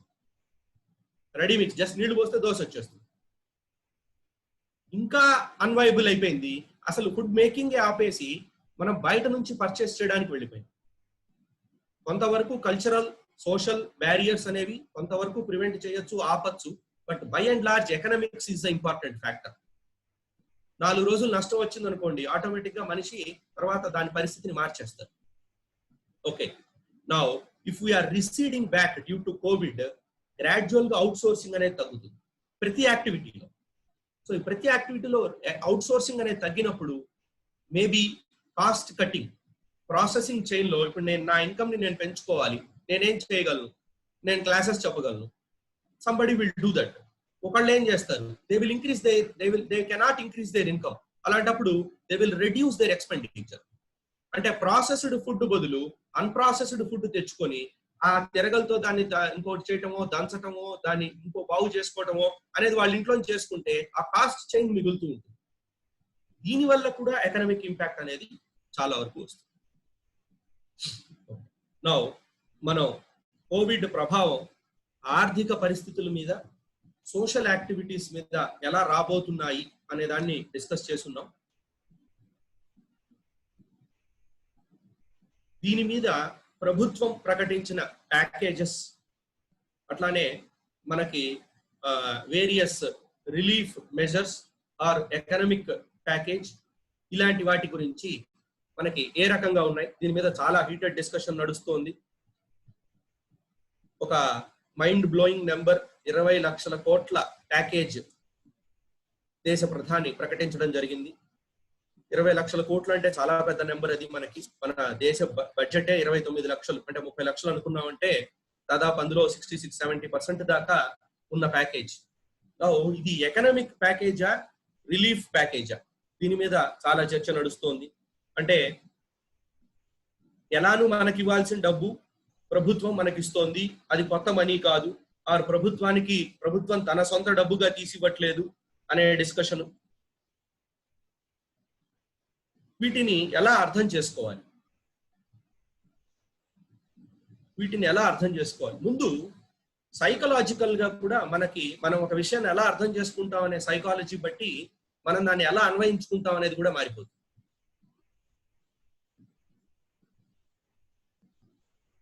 Relief package is different from economic package.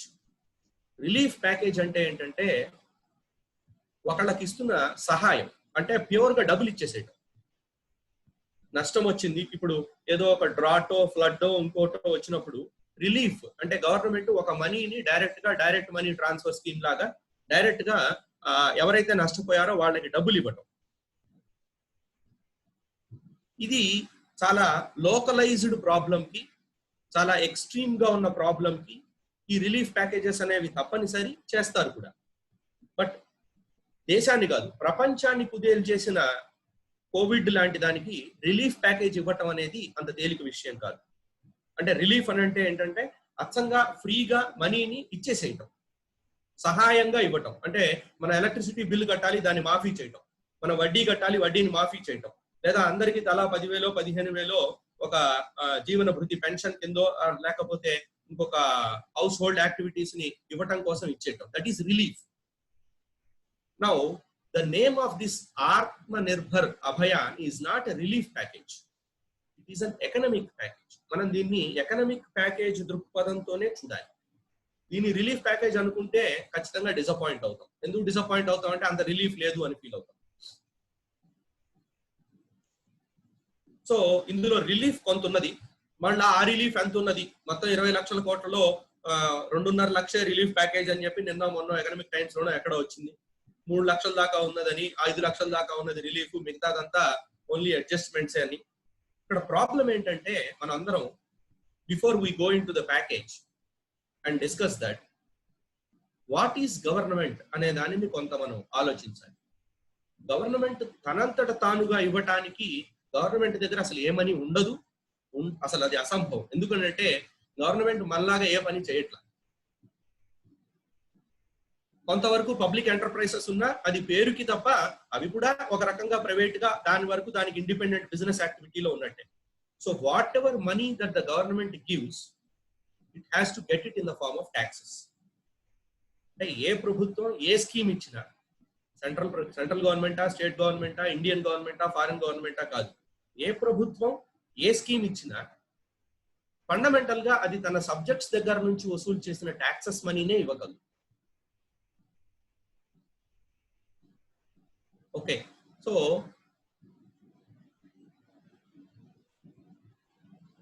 ఈ రకంగా మనకి ఒకవేళ ఇప్పుడు రిలీఫ్ ప్యాకేజ్ కింద ప్రస్తుతానికి గవర్నమెంట్ ఒక 3 లక్షల కోట్లని అంచనా వేద్దాం. ఒక 3 లక్షల కోట్లు రిలీఫ్ ప్యాకేజ్ కింద అచ్చంగా ఇచ్చేసినా కూడా that 3 lakh crores is also belonging to the public in the form of past taxes or in the form of future taxes. So first point what we have to consider is how much of it is relief. Now relief కానిది ఏంటి అని అంటే economic package, అంటే ఆర్థిక సంస్కరణలు. ఏ రంగానికి, ఇప్పుడు ఉదాహరణకి మనకి ఒక రకమైన ఆర్థిక ఇబ్బంది ఉన్నది, మనం కట్టాల్సిన రెంట్ ని ల్యాండ్ లార్డ్ ఓ 4 నెలలు అవసరం లేదు అన్నాడు. అది మనకి ఒక రకమైన వెసులుబాటా కాదా? మనం కట్టాల్సిన అప్పు పోవట్లేదు, కేవలం అది డెఫర్ అవుతోంది. ఇప్పుడు కట్టాల్సింది తర్వాత కడుతున్నాం. That is a liquidity relief. అంటే అబ్సల్యూట్ రిలీఫ్ కాదు, అది liquidity relief. Now liquidity relief కన్నా ఇంకొక స్టేజ్, లోన్ మారటోరియం ని ఇంక్రీజ్ చేశారు. లోన్ మారటోరియం ని ఇంక్రీజ్ చేసినప్పుడు దీన్ని ఎలా అర్థం చేసుకోవాలి అని అంటే, లోన్ ఎక్కడికి మాఫీ అవ్వట్లేదు, లోన్ మీద కట్టవలసిన వడ్డీ కూడా మాఫీ అవ్వట్లేదు. ఇప్పుడు కట్టాలి అనే ఒక ఇంపెండింగ్ నెసెసిటీ, ఇవాళ కట్టాలి అనే ఒక అర్జెన్సీ మాత్రం పోస్ట్ పోన్ అవుతుంది. This is a liquidity adjustment, అంటే డెఫరల్. ఇవాళ కట్టాల్సింది ఒక 3 నెలలకో 4 నెలలకో పోస్ట్ పోన్ చేయడం. తద్వారా ఏమవుతుందనంటే మన దగ్గర ఉన్న మనీని మనం ఈ పని మీద కాకుండా వేరే అత్యవసరాలు, ఆహారం ఆర్ ఇంకొక ఇంపార్టెంట్ మెడిసిన్స్, ఫుడ్, ఇలాంటి బేసిక్ నెసెసిటీస్ మీదకి మనం వాడుకోగలుగుతాం. అయితే ఈ loan with interest without interest అలానే ఉంటాయి, దాన్ని మనం తర్వాతకి వచ్చి పే చేయాల్సి ఉంటుంది. సో ఇది టూ టెక్నికల్ సెషన్ కాదు కాబట్టి నేను కొంతవరకు మాత్రమే టెక్నికాలిటీస్ లోకి వెళ్తున్నాను. లిక్విడిటీ అడ్జస్ట్మెంట్ లో ఇంకా కొన్ని రకాలు ఉన్నాయి. అంటే ఫిజికల్ మెజర్స్, మానిటరీ మెజర్స్ అని అంటారు. ఈ మానిటరీ మెజర్స్ అన్ని ఎలా ఉంటాయి అని అంటే, ఆర్బీఐ ద్వారా or central bank of the country ద్వారా ఇవి మానిటర్ అవుతూ ఉంటాయి. అవసరానికి తగ్గట్టుగా బ్యాంకుల దగ్గర లిక్విడిటీని పెంచడం. అంటే బ్యాంక్ దగ్గర ఉన్న మనీని కనుక పెంచితే, అంటే వేరే అవసరం మీద స్పెండ్ అవ్వాల్సిన మనీని స్పెండ్ అవ్వకుండా కనుక ఉంచితే, ఇది వేరే అర్జెన్సీని ఫస్ట్ మీట్ అవ్వడానికి వాడుకోగలదు. So this is a monetary measure. ఈ మానిటరీ మెజర్ లో మనకు అబ్సల్యూట్ గా ఫ్రీగా డబ్బులు మనకు వచ్చేసిందా అనేది మనం అలా ఆలోచిస్తే ఇబ్బంది వస్తుంది. అండ్ మోస్ట్లీ ఎకనామిక్ రిఫార్మ్స్ అన్నిటినీ కూడా ఈక్విటీ వైపు తీసుకుని వెళ్ళాలి, ఈక్వాలిటీ వైపు తీసుకుని వెళ్ళాలి. ఇన్న దాంట్లో మోస్ట్ సోషల్ మెజర్స్ అన్నింటిలో కూడా మనం మెజర్ చేసేది ఏంటంటే the gap between the rich and the poor. మనం ఫేమస్ గా మన చిన్నప్పటి నుంచి కూడా వింటూ ఉంటాం ఏమని, ప్రాబ్లమ్స్ లో, ఎకనామిక్ ప్రాబ్లమ్స్ లో rich getting richer, poor getting poorer.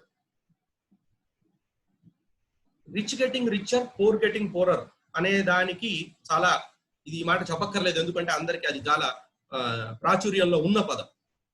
మనం ఈ rich getting richer and poor getting poorer అనే దృక్పథంలోనే ఆలోచిస్తున్నాం. ఇంకా చాలా దృక్పథాలు ఉన్నాయి దీనికి. Enterprise getting richer, employee getting poorer, ఈ రకంగా ఎప్పుడన్నా ఆలోచించాము? రిచ్ పూర్ అనే దానికి డెఫినేషన్స్ ఏంటి? ఎప్పుడు రిచ్, ఎప్పుడు పూర్? అంటే మనం ఒక ఎకనామిక్ ప్యాకేజీని అర్థం చేసుకునేటప్పుడు అది ఏ రకంగా ఉన్నది, బాగుగా ఉందా బాగాలేదా అనే దానికి చూసినప్పుడు రిచ్ అని అంటే ఒక రకమైన సంపద వచ్చేసి ఉంటాం, that is one aspect. Enterprising అంటే ఎవరైతే పని చేయడానికి ముందుకు వస్తారో వాళ్ళకి డబ్బులు సంపాదించే వీలు కల్పించాలి ఎప్పుడైనా కానీ సమాజం. ఎవరైతే పని చేయటం లేదో, అన్ప్రొడక్టివ్ అవుతూ ఉంటారో, ఈ అన్ప్రొడక్టివ్ అవుతున్నప్పుడు ఎకనామిక్ టైట్నెస్, ఎకనామిక్ డిఫికల్టీ అనేది క్రియేట్ అవ్వాలి. Because that is the stimulus. ఎవరిని మనీ ఇచ్చి స్టిమ్యులేట్ చేయలేదు. ఎవరైనా కానీ వాళ్ళ ప్రాఫిట్ తో వాళ్ళు స్టిమ్యులేట్ అవ్వాలి. So profit is the best stimulate. అయితే లేబర్ లాస్ కానీ, ఎకనామిక్ లాస్ కానీ, ఎంటర్ప్రైజ్ నడపడానికి కష్టమైపోయినాయి, ఎంప్లాయీ ఈజీగా ఉన్నాడు. అలాంటి సిచ్యువేషన్ వస్తే సొసైటీకి చాలా డేంజర్. అప్పుడు ఏమవుతుందంటే ఎవరు వాళ్ళ కొట్టు పెట్టరు, ఎవరు వాళ్ళంతటి వాళ్ళు ఒక స్టెప్ ముందుకు వెయ్యరు. ప్రతి వాళ్ళు కూడా ఎక్కడో అక్కడ ఒకళ్ళ దగ్గర ఒక ఫిక్స్డ్ పేకి నేను ఎంప్లాయీగా ఉంటాను. సో మన వెల్ఫేర్ మెజర్ లో ఎంప్లాయీ వెల్ఫేర్ బాగా ఒక స్టెప్ దాటి ముందుకు వెళ్ళిందని అంటే ఎకనామిక్ స్లో డౌన్ వస్తుంది. ఎందుకు స్లో డౌన్ వస్తుందని అంటే మనం సొంతంగా కొట్టు పెట్టి ఇన్ని లాస్ ని పాటించి ఆ జిఎస్టీనో ఇంకొకటో వీటన్నిటిని చూసి మినిమం వేజెస్ పే చేస్తే నాకు వయబిలిటీ రావట్లా, నాకు ఎంప్లాయీగా ఉంటే బెటర్ అనిపించింది అనుకోండి, దట్ ఈస్ వెరీ డేంజరస్. అప్పుడు ఏమవుతుందంటే ఎవరు పనికి ముందుకు రారు, ఎవరు సొంత ఎంటర్ప్రైజ్ కి రారు. సో స్టిమ్యులస్ లో ఎప్పుడు కూడా the enterprise should be encouraged. So ఒక ఎక్స్ట్రీమ్ కి వెళ్తే ఓన్లీ ఎంటర్ప్రైజ్ కే లాభాలు వస్తున్నాయి, ఎంప్లాయీకి లాభాలు రావట్లేదు అనుకోండి, అంటే అది ఎలాంటి దశ అంటే ఉద్యోగస్తుల ద్వారా పని ఎక్స్ట్రాక్ట్ చేసుకున్న ఎంప్లాయర్ తను మాత్రం రిచ్ అవుతున్నాడు, ఎంప్లాయీకి మనీ రావట్లేదు. మన ఇండస్ట్రియల్ రెవల్యూషన్ అప్పుడు కమ్యూనిజం ఆర్ కమ్యూనిస్ట్ ఆర్ వీటన్నిటప్పుడు కూడా ప్రాబ్లం అదే. అప్పుడున్న సామాజిక పరిస్థితిలో ఏంటంటే the surplus, the cake that the employer gets is high, the cake that the employee gets is very low. అట్లానే ఇటు ఎక్స్ట్రీమ్ కి వచ్చింది అనుకోండి, ఎంప్లాయీకి మాత్రమే ఒక ఫిక్స్డ్ ఎమాల్యుమెంట్ వచ్చేస్తుంది, లాభం నష్టంతో సంబంధం లేదు. రేపేంటి వీడు ఈ కంపెనీ తయారు చేసిన సరుకు అమ్ముడుపోదా సంబంధం లేదు, మనం ఒక ఫిక్స్డ్ ఎమాల్యుమెంట్ తీసేసుకుంటున్నాం. That is very dangerous. ఏమవుతుందనంటే ఎవరు ఎంటర్ప్రైజ్ చేయరు, అప్పుడు ఎవరు సొంత ప్రాక్టీస్ చేయరు, ఎవరు సొంత బిజినెస్ పెట్టరు, ఎవరు సొంత వెంచర్ లోకి రాదు. గ్రాడ్యువల్ గా క్యూలో వెనక్కి వెళ్ళినట్టుగా అంటే ఎంప్లాయీ అయితే అలా చెప్పటంలో నేను I'm not towards any class, either rich or poor or productive or unproductive. Similarly productive getting richer, unproductive getting poorer, ఇది కావాలి. Productivity getting poorer, unproductivity getting richer, ఇది వచ్చిందంటే సోషల్లో డేంజరస్. సో వెల్ఫేర్ మెజర్స్ ఇవన్నీ అయితే ఒక సింపుల్ రూల్ ఏంటంటే ఈ మాటలు ఏవి ఖాళీ కడుపుకి sermons are seldom heard on empty stomachs అంటారు. అంటే ఆకలి కడుపుకి నీతులు వినపడవు.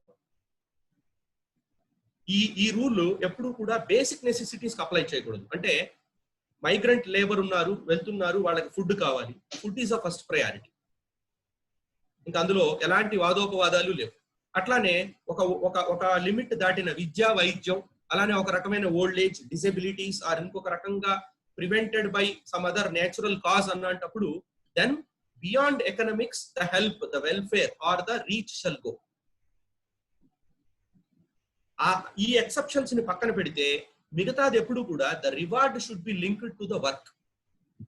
అన్కండిషనల్ గా రివార్డ్ చేస్తే ఇంకా చాలా డేంజర్ లోకి వెళ్తాం. ఇప్పుడు ఒక రకంగా దేశ పరిస్థితి కాదు, ప్రపంచ పరిస్థితిని ఎలా కంపేర్ చేయొచ్చు అని అంటే ఏదో ఒక చిన్న కంపెనీకో ఒక కుటుంబంకో ఒక మేజర్ లాస్ వచ్చింది అనుకోండి, సహజంగా ఏం చేస్తారనంటే 2-3 సార్లు పెద్ద పెద్ద లాసెస్ వచ్చేసిన తర్వాత ఇప్పుడు ఏం చేయాలి అనే పొజిషన్ లో ఆ ఇంటి పెద్ద ఒక నిర్ణయం తీసుకుంటాడు.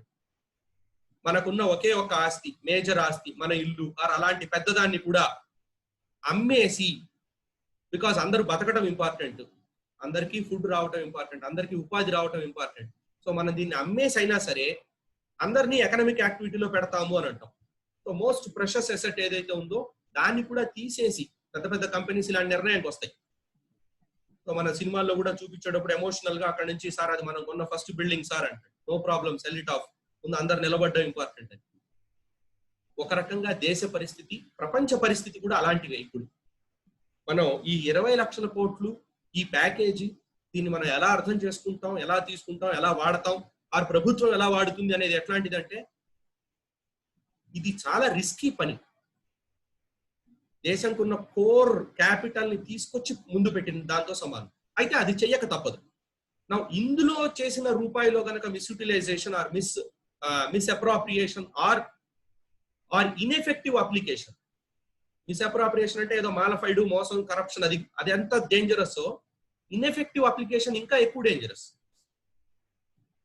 ఇప్పుడు ఏమవుతుందనంటే దీనివల్ల వచ్చే పెద్ద పెద్ద సమస్యలు, ఒక తక్కువ రేట్ ఆఫ్ ఇంట్రెస్ట్ కి లోన్ ఇచ్చారనుకోండి, ఎందుకు ఇస్తోంది గవర్నమెంట్, ఏ ఉద్దేశంతో ఇస్తోంది అంటే ఈ తక్కువ రేట్ ఆఫ్ ఇంట్రెస్ట్ తో తీసుకున్న లోన్స్ తో ఎకనామిక్ యాక్టివిటీ మొదలు పెడతారు, ఏదో ప్రొడక్షన్ మొదలు పెడతారు, ఉత్పత్తి మొదలు పెడతారు, 4 ఎంప్లాయీస్ కి జీతాలు వస్తాయి, వాళ్ళ 4 కుటుంబాలకి ధనం వెళ్తుంది కాబట్టి వాళ్ళ ఇంట్లో వాళ్ళకి ఫుడ్ పనికి వస్తుంది అని. గవర్నమెంట్ క్యాలిక్యులేట్ చేయాల్సిన మేజర్ పాయింట్స్ ఏంటంటే ఆల్రెడీ డెట్ రిడన్ సిస్టమ్ లో ఉన్నాం మనం. వీళ్ళకే ఒక 15% రేట్ ఆఫ్ ఇంట్రెస్ట్ తో బయట నుంచి తెచ్చినవో ఎన్బిఎఫ్సిస్ నుంచి తెచ్చినవో అప్పులు ఉన్నాయి. సో అలాంటప్పుడు మనం తీసుకెళ్లి మార్కెట్ ని క్యాష్ పంప్ చేస్తే ఏమవుతుందనంటే వీళ్ళు దీంతో ప్రొడక్షన్ ఏమి స్టార్ట్ చేయరు, కొత్త స్టాక్స్ పర్చేస్ చేయరు, కొత్త ప్రొడక్షన్ స్టార్ట్ చేయరు. సింపుల్ గా ఇక్కడ వస్తున్న 9% 8% వస్తున్న రేట్ ఆఫ్ ఇంట్రెస్ట్ లోన్ తో ఇంట్రెస్ట్ ఆర్బిట్రేజ్ అంటాం, తీసుకెళ్లి ఆ పెద్ద రేట్ ఆఫ్ ఇంట్రెస్ట్ తో ఉన్న లోన్ ని క్లోజ్ చేసేస్తాం. గవర్నమెంట్ ఇచ్చిన ఉద్దేశం ఎకనామిక్ యాక్టివిటీ పుష్ అవ్వాలి అని, ప్రొడక్షన్ పుష్ అవ్వాలి అని. అల్టిమేట్ గా ఇది ఏదో వేరే డెట్, లో cost debt replacing the high cost debt. అప్పుడు ఎంప్లాయీకి ఏం ప్రయోజనం, ప్రొడక్షన్ కి ఏం ప్రయోజనం, సొసైటీకి ఏం ప్రయోజనం, ఏదీ లేదు. సో చాలా చెక్స్ అండ్ బ్యాలెన్సెస్. మనం ఒక సంవత్సరం బడ్జెట్ తో సమానం 20 లక్షల కోట్లు అని అంటే అది ఇప్పుడు వచ్చేదే, ఆ తర్వాత వచ్చేదే, మన డబ్బే మనకి ఇస్తుందంటే అసలు మన డబ్బే మనకి ఇస్తుంది government. That is a fundamental rule.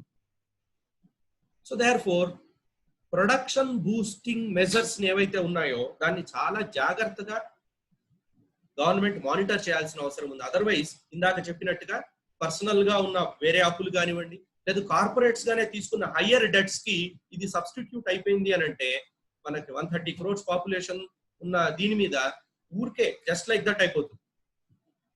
Demonetisation అప్పుడు నేను అదే ఒక మాట చెప్పాను, 25,000 రూపాయలు ప్రతి మనిషి మార్చినా అయిపోయింది, 25,000 ఎవడు క్వశ్చన్ చేయలేడు. So it can't work, because if people are not committed automatic గా ఒక్కొక్కడు 25,000 మార్చినా చాలా అయిపోతుంది. So it is similar like that. 20 లక్షల కోట్లు కాదు, ఇంకా అంతకన్నా పెద్ద అమౌంట్ అయినా కానీ గ్రాస్ రూట్ లెవెల్లో దాని ఇంటెండెడ్ అప్లికేషన్ కి వెళ్ళకపోతే this will all go waste. And ఏమవుతుందంటే it's like last life line.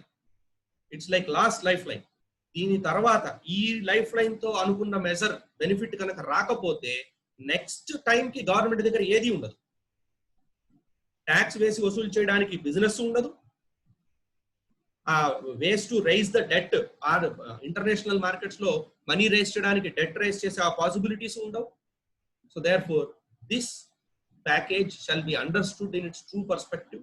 And సామాజికంగా కూడా మనం ఇప్పుడు మన వ్యక్తిగతంగా మన బిజినెస్ ఎలా నడపాలి, ఓకే, మియర్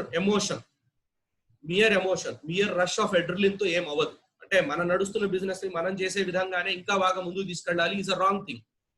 ఇందాక అన్నట్టుగా అసలు ఈ బిజినెస్ కి ఆస్కారం ఉందా లేదా, డిమాండ్ పాసిబిలిటీ అబ్జార్ప్షన్ ఉందా లేదా అనేవి చూసుకొని దానికి అవసరమైతే దాన్ని చేస్తాం. అదర్వైజ్ ఆ మోస్ట్ స్కేర్స్ క్యాపిటల్ ని వేరే రకంగా ఉపయోగించుకొని ఇప్పుడు నడిచే బిజినెస్ ఏంటి అనే దాన్ని ఆలోచించుకొని కొత్త దాంట్లోకి వెళ్ళిపోతాం. So therefore we have to చాలా బ్రాడర్ పర్స్పెక్టివ్ తో అండర్స్టాండ్ చేసుకొని ముందుకు వెళ్లాల్సిన టైం పీరియడ్ ఇది. నేనేమి కొద్దిగా స్కెప్టికల్ గా అంటే భయానకంగా చెప్తున్నాను అనిపిస్తే మాత్రం నన్ను క్షమించండి, నా ఉద్దేశం అది కాదు. Times are like that and we have to move with caution. Otherwise we will learn with loss. కొంత డబ్బు నష్టపోయి నేర్చుకోవాల్సి వస్తుంది, విచ్ ప్రుడెంట్ గా మనం చేయకూడని పని. Now we will discuss about the scheme that was the package that was announced. So as said, it is not a relief package, it is an economic package. So economic package lo various measures అనేవి కలగలుపుగా various systems అనేవి mix అయ్యి ఉంటాయి. Now ఇందులో ప్రధానంగా కొన్ని liquidity measures ఉన్నాయి. మొత్తం మనం 3 భాగాలుగా దీన్ని అర్థం చేసుకోవచ్చు. ఒకటి relief measure, liquidity measures. Liquidity measures అంటే మనం ఇవాళ పే చేయాల్సిన దాన్ని ఇవాళ పే చేయక్కర్లేదు, కొంతకాలం తర్వాత పే చేయండి అని చెప్పడం. ఈ రిలీఫ్ మెజర్స్ లో ప్రకటించిన వాటిలో మెయిన్ ఏంటి అని అంటే income tax and GST returns. వీటి ఫైలింగ్స్ ని పోస్ట్ పోన్ చేశారు. సో ఎప్పుడైతే ఇవి పోస్ట్ పోన్ అయినాయో మనం ఇన్కమ్ ట్యాక్స్ కట్టాల్సిన టైం కానివ్వండి, జిఎస్టి కట్టాల్సిన టైం కానివ్వండి, ఒక 5 crores అండ్ అబోవ్ వాళ్ళకైతే విత్ ఇంట్రెస్ట్ పోస్ట్ పోన్ అవుతుంది. 5 crores కన్నా టర్న్ ఓవర్ లోపలి వాళ్ళకైతే GST was postponed for 3 months without any interest. So ఎప్పుడైతే జిఎస్టి కట్టక్కర్లేదో ఆ కట్టక్కర్లేని అమౌంట్ బిజినెస్ పర్సన్ దగ్గరే ఉంటుంది. మళ్ళా కొంతకాలం పోయిన తర్వాత ఆ డబ్బులు కట్టాలి. వెయివర్ కాదండి, ఇది చాలా రిపీట్ చేసినా కానీ రిపీట్ చేయవలసిన పాయింట్. ఇట్స్ నాట్ ఏ వెయివర్, మొత్తానికి మాఫీ చేయట్లేదు. ఇవాళ పే చేయాల్సింది తర్వాత పే చేయొచ్చు. 5 crores and above turnover కలిగిన ఎంటర్ప్రైజెస్ ఏం చేశారనంటే they have to pay GST. ఆలస్యమై 30th June దాకా కనుక పోస్ట్ పోన్ చేస్తే వాళ్ళకి రేట్ ఆఫ్ ఇంట్రెస్ట్ యూజువల్ గా 18% పడేదాన్ని 9% కి తగ్గించడం జరిగింది. అంటే దీనివల్ల కూడా వాళ్ళ మనీస్ వాళ్ళ దగ్గరే రిటైన్ చేసుకుంటారు. This is one. Next measure, TDS and TCS rates ని 75% కి తగ్గించారు. అంటే ఉన్న రేట్లో 25% తీసేసి 75% కి తగ్గించడం జరిగింది. దీనివల్ల ఏమవుతుంది అని అంటే మన వెండర్, మనకి సరుకు సప్లై చేసిన అతను కానీ సర్వీసెస్ సప్లై చేసిన వాడే కానీ మనం టీడీఎస్ చేసేటప్పుడు, టీడీఎస్ అంటే అందరికీ తెలిసే ఉంటుంది, tax deduction at source. So ఈ ట్యాక్స్ డిడక్షన్ ఎట్ సోర్స్ అంటే మనం ఇన్కమ్ ని సంపాదిస్తున్న టైంలోనే సంవత్సరం చివర రిటర్న్ వేసే దాకా వెయిట్ చేయకుండా ఫస్ట్ స్టెప్ లోనే పే చేసే టీడీఎస్, దీనిని ఒక 25% ఇందులో రిడక్షన్ ఇచ్చారు. అప్పుడు ఈ 25% రిడక్షన్ ద్వారా amounts will be left with the people. ఈ వారా మనం సంవత్సరం చివరిలో కట్టాల్సిన అడ్వాన్స్ ట్యాక్స్ పెరుగుతుంది. ఆ అడ్వాన్స్ ట్యాక్స్ మీద ఇంట్రెస్ట్ తో సహా పెరుగుతుంది. కొంత టైం అడ్జస్ట్మెంట్, ఈ డిఫికల్టీలో మన డబ్బుని దీని మీద స్పెండ్ అవ్వకుండా. So this is measure number 2. Then measure number 3, provident fund.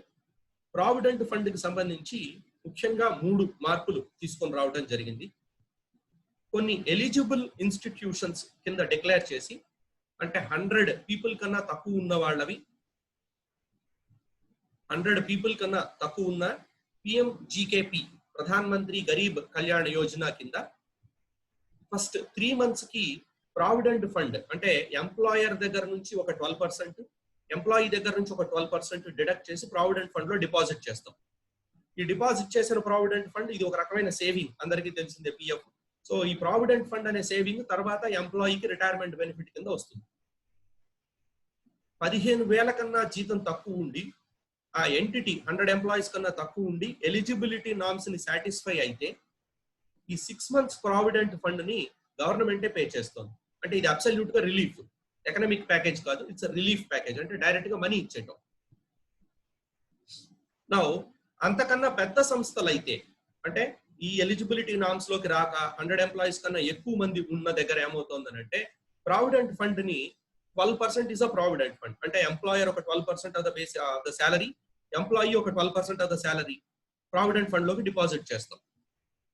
ఈ 12% డిపాజిట్ చేసే బదులు 10% మాత్రమే డిపాజిట్ చేస్తే సరిపోతుంది. సో ఆ 2% of the basic as a provident fund అనేది మనం సేవ్ చేసుకోకుండా మనం వేరే అవసరాలకు వాడుకునే option both for employer and for the employee వచ్చింది. అయితే కొన్ని ఈ పబ్లిక్ సెంట్రల్ పిఎస్యూస్ వాళ్ళకైతే మాత్రం ఎంప్లాయీ దాంట్లోనే ఇచ్చారు. Employer the they will continue to pay, they will అంటే government will continue to pay the provident fund as an employer portion. Employee portion salary side నుంచి కట్ అయ్యేది మాత్రం ఆపడం జరిగింది. సో ఈ 3 రకాలుగా ఒక లిమిట్ కన్నా తక్కువ ఎంటర్ప్రైజెస్, చిన్న ఎంటర్ప్రైజెస్ ఏవైతే ఉన్నాయో ఎలిజిబుల్ ఎంటర్ప్రైజెస్ కింద డిక్లేర్ చేసి 6 months provident fund was totally deposited by government as a relief. అంతకన్నా పెద్దవాళ్ళకైతే, అంతకన్నా పెద్ద సంస్థలకైతే ఈ స్కీమ్ కిందకి ఎలిజిబిలిటీ రాదు. వాళ్ళకి ఇచ్చిన బెనిఫిట్ ఏంటంటే instead of 12 you can deposit 10. And provident fund లోంచి విత్డ్రా చేసే అమౌంట్ యాజ్ అన్ అడ్వాన్స్ మనం తీసుకునే అమౌంట్ ఏదైతే ఉందో దాన్ని కూడా ఎన్హాన్స్ చేయడం జరిగింది. సో దట్ ఎవరికైనా ప్రావిడెంట్ ఫండ్ లోంచి మనీస్ ని మన సేవింగ్ మనం తీసుకుంటున్నాము, బట్ ఆ లిమిట్ ఏదైతే ఉందో దాన్ని ఎన్హాన్స్ చేశారు. అవసరాలకు తగ్గట్టుగా if somebody wants to withdraw the money from the provident fund they can withdraw. That limit was enhanced. అది లిక్విడిటీ మెజర్ ప్యూర్ గా. There is no relief in that. Now provident fund తర్వాత MSMEs, ముఖ్యంగా major portion of the మనం discuss చేయాల్సింది కానివ్వండి, మనందరికి relevant అయినది కానివ్వండి, MSME sector. So micro, small and medium enterprises MSME act 2006 వచ్చిన తర్వాత వీటిని కొన్ని ఎంటర్ప్రైజెస్ ని, అంటే చిన్న మధ్య తరగతి ఎంటర్ప్రైజెస్ ని గుర్తించి వాళ్ళకి వేరియస్ బెనిఫిట్స్, రిజిస్ట్రేషన్ దగ్గర నుంచి మొదలుపెట్టి ల్యాండ్ రెవెన్యూలో కానీ, వ్యాట్ అండ్ ఇదివరకు వ్యాట్, ఇప్పుడైతే జిఎస్టీలో వేరే మెజర్ ఏం లేదు వాళ్ళకి ప్రస్తుతం. దెన్ ఇంట్రెస్ట్ సబ్వెన్షన్స్, అంటే బ్యాంక్ లో వాళ్ళు ఎంఎస్ఎంఈ వాళ్ళు కనుక రుణం తీసుకుంటే వాళ్ళకి అప్లై అయ్యే రేట్ ఆఫ్ ఇంట్రెస్ట్ తక్కువగా ఉంటుంది. ఫుల్ రేట్ ఆఫ్ ఇంట్రెస్ట్ పడి పే చేసిన తర్వాత ప్రాంప్ట్ పేమెంట్ తో ఒక సబ్వెన్షన్ వస్తుంది. ఈ సబ్వెన్షన్ రావటం, ఇలాంటి బెనిఫిట్స్ ఇది వరకు ఉన్నాయి. నౌ ఈ బెనిఫిట్స్ లో మేజర్ గా పెంచింది ఏంటి అని అంటే సిజిటిఎంఎస్సి స్కీమ్ అని ఒకటి ఉన్నది. సిజిటిఎంఎస్ఎంఈ స్కీమ్ అంటే ఏంటంటే సెంట్రల్ గవర్నమెంట్ వాళ్ళు గ్యారంటీ చేసిన ఒక ఫండ్ ఒకటి ఉంటుంది. సో కొలాటరల్ సెక్యూరిటీస్, సహజంగా మీడియం అండ్ స్మాల్ ఎంటర్ప్రైజెస్ వాళ్ళు ఒక బిజినెస్ పెడదామని వచ్చాం, బ్యాంకులోకి వెళ్ళాలి అని అంటే బ్యాంకర్ ముఖ్యంగా 3-4 అడుగుతాడు. ఫస్ట్ మార్జిన్ మనీ, అంటే మీరు డబ్బులు ఎంత తీసుకొస్తున్నారు, బ్యాంకర్ ఎంత ఇవ్వాలి, this is called margin money. ముందు మనం బిజినెస్ అండర్స్టాండ్ చేసుకుంటే మార్జిన్ మనీ అనేది సహజంగా క్లాసిక్ గా నడిచే టిపికల్ రేట్ గా ఆలోచిస్తే మనం ఒక 1 రూపీ ఇన్వెస్ట్ చేస్తే బ్యాంకర్ ఒక 3 రూపీస్ ఇన్వెస్ట్ చేస్తాడు. సో మనం 1 రూపీ ఇన్వెస్ట్ చేయడం is called margin money. This is one part. రెండోది, ఈ 3 రూపీస్ బ్యాంకర్ ఇచ్చిన దాంతో మనం ఏ ఎసెటో ఫ్యాక్టరీనో ఏదో పెడతాం అనుకోండి, that is called primary security. అంటే బ్యాంకర్ ఇచ్చిన ఫండ్ తో మనం కొనే అసెట్. ఇది కాక ఇది ఏదైనా డ్యామేజ్ అయ్యి బిజినెస్ ఏదైనా లాస్ లోకి వెళ్తే he will ask for a collateral security, అంటే అదనపు సెక్యూరిటీ అడుగుతారు. నౌ ఈ సిజిటిఎంఎస్సి స్కీమ్ కింద ఇది వరకు, అంటే కోవిడ్ కన్నా ముందు నుంచి కూడా సిజిటిఎంఎస్ఎంఈ స్కీమ్ కి కొలాటరల్ సెక్యూరిటీ లేకుండా లోన్ ఇవ్వటం జరుగుతుంది. అంటే government will stand as a guarantor. MSME scheme లో పెట్టిన బిజినెస్ ఎంటర్ప్రైజ్ కనుక ఏదైనా నష్టాలు వచ్చి కట్టలేకపోతే ఈ నష్టాన్ని భర్తీ చేయడానికి బ్యాంకర్ జప్తు చేయడానికి ఆ బిజినెస్ తప్ప వేరే బయట అసెట్ ఏం లేదు. ఆ బయట అసెట్ ఏం లేనప్పుడు గవర్నమెంట్ విల్ పే, ఏది in the case of a default, కట్టలేని పక్షంలో. This is called collateral free borrowing, collateral free loan. Now ఈ కొలాటరల్ ఫ్రీ బారోయింగ్ అనే స్కీమ్ లో అక్కడ ఎంటర్ప్రైజ్ ఒక దానికి 10 లక్షల నుంచి మొదలుపెట్టి 2 కోట్ల దాకా కూడా లిమిట్ ఉంది ఇది వరకు నుంచి ఒక్కొక్క enterprise without any security. Now అందులో 3 lakh crores automatic collateral free loan ఇవ్వడం జరుగుతుంది దీని కింద. అగైన్ మనం ఇందాక అర్థం చేసుకున్నట్టుగా ఇది రిలీఫా అంటే రిలీఫ్ ఏమీ కాదు. ఎందుకోసం అంటే గవర్నమెంట్ తన డబ్బులు ఇవ్వట్లేదు, బ్యాంకర్ దగ్గర నుంచి మనం తీసుకోవడానికి పర్మిషన్ ఇస్తోంది. అండ్ గవర్నమెంట్ గ్యారంటార్ గా ఉంటుంది. అంటే ఈ తీసుకున్న ఎంఎస్ఎంఈ కనుక ఫెయిల్ అయితే government will pay. So as a guarantor లిక్విడిటీని పుష్ చేస్తుంది. అండ్ ఇందులో ఉన్న వెరీ ఇంపార్టెంట్ ఫీచర్ ఏంటంటే it is an automatic loan. Automatic loan అంటే మళ్ళా దీనికి అప్రూవల్ సిస్టమ్ లేదు. మనకి బ్యాంక్ లో ఒక లోన్ ఉన్నదనుకోండి, ఒక కట్ ఆఫ్ డేట్ పెట్టడం జరిగింది. Cut off date is 29th February 2020. So 29 ఫిబ్రవరికి మనకి బ్యాంక్ లో ఎంత లోన్ అయితే ఉన్నదో ఆ లోన్ లో 20% ని ఆటోమేటిక్ గా టాప్అప్ లోన్ కింద ఇవ్వాలి. ఆటోమేటిక్ గా టాప్అప్ లోన్ కింద వచ్చేస్తుంది. It is an 3 lakh crore collateral security free automatic credit facility. So మనకి ఎంత లోన్ ఉన్నది అనేది ఇంపార్టెంట్ కాదు, ఎంత అవుట్ స్టాండింగ్ ఉన్నది 29th ఫిబ్రవరికి అనేది ఇంపార్టెంట్. సో 29th ఫిబ్రవరికి లెటస్ నాకు ఒక 5 కోట్లు లోన్ తీసుకున్నాను నేను బ్యాంక్ లో. 29 ఫిబ్రవరికి నేను 10 కోట్లు లోన్ తీసుకున్నా. 29 ఫిబ్రవరికి నా బ్యాలెన్స్ ఒక 5 కోట్లు లోన్ ఉన్నది. నా కోవిడ్ పరిస్థితులు అన్నిటినీ దృష్ట్యా ఈ 5 కోట్ల లోన్ కి ఒక టాప్అప్ లోన్ కింద అందులో 20% అంటే ఒక 1 crore నాకు అదనంగా లోన్ కింద వస్తుంది బ్యాంక్ దగ్గర నుంచి. And it is an automatic loan in the sense if I apply automatic గా నాకు ఆ లోన్ వస్తుంది. నా వచ్చిన తర్వాత ఈ లోన్ ని ఎంత రేట్ ఆఫ్ ఇంట్రెస్ట్ తో రీపే చేయాలి. This rate of interest is also capped. It is capped at మామూలు బ్యాంక్స్ అయితే 9.25%, ఎన్బిఎఫ్సిస్ అయితే 14% కింద ఈ రేట్ ఆఫ్ ఇంట్రెస్ట్ ఇలా వచ్చిన అదనపు లోన్ మీద రేట్ ఆఫ్ ఇంట్రెస్ట్ ని క్యాప్ చేశారు. అంటే అంతకన్నా పైకి వెళ్ళడానికి వీల్లేదు. అండ్ దీనిని ఎలా రీపే చేయాలి, ఎంత టైం లోపల రీపే చేయాలి అనే దానికి 1 year మారటోరియం.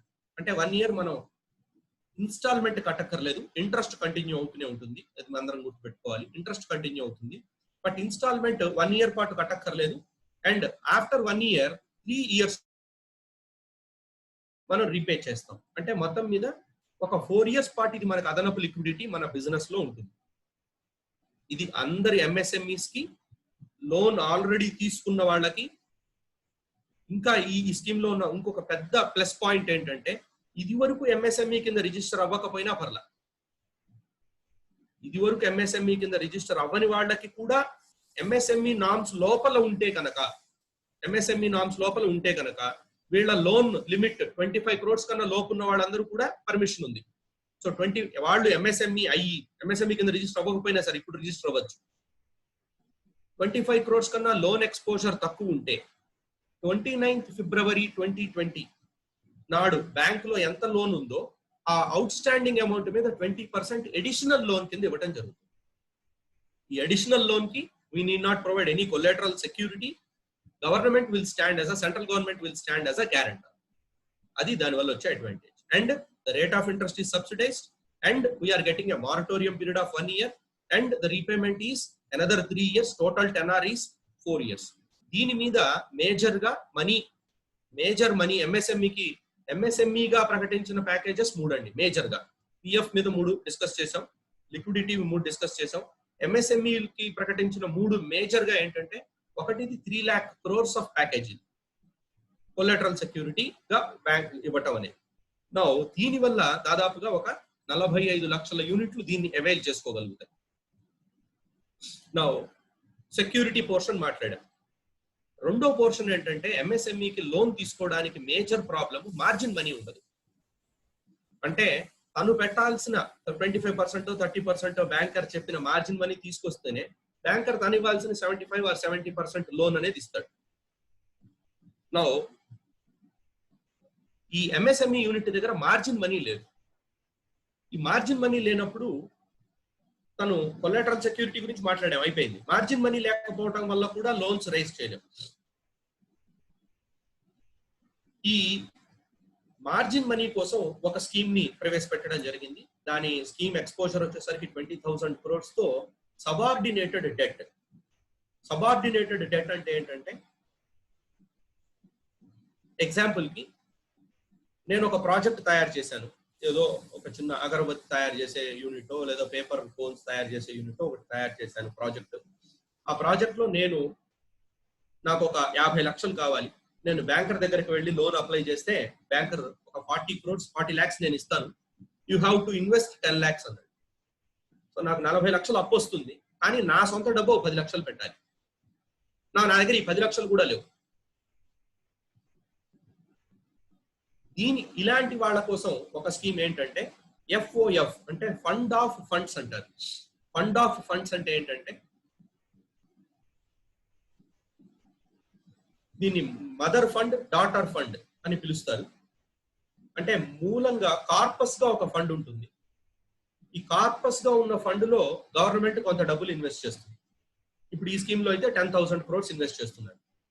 ఈ 10,000 crores మదర్ ఫండ్ లో ఇన్వెస్ట్ చేశారు కాబట్టి ఈ మదర్ ఫండ్ ఏం చేస్తుందంటే దాని కింద ఉన్న డాటర్ ఫండ్స్ లో, చిల్డ్రన్ ఫండ్స్ లో, చిల్డ్రన్ పోర్ట్ఫోలియోస్ లో ఇది ఇన్వెస్ట్ చేస్తుంది.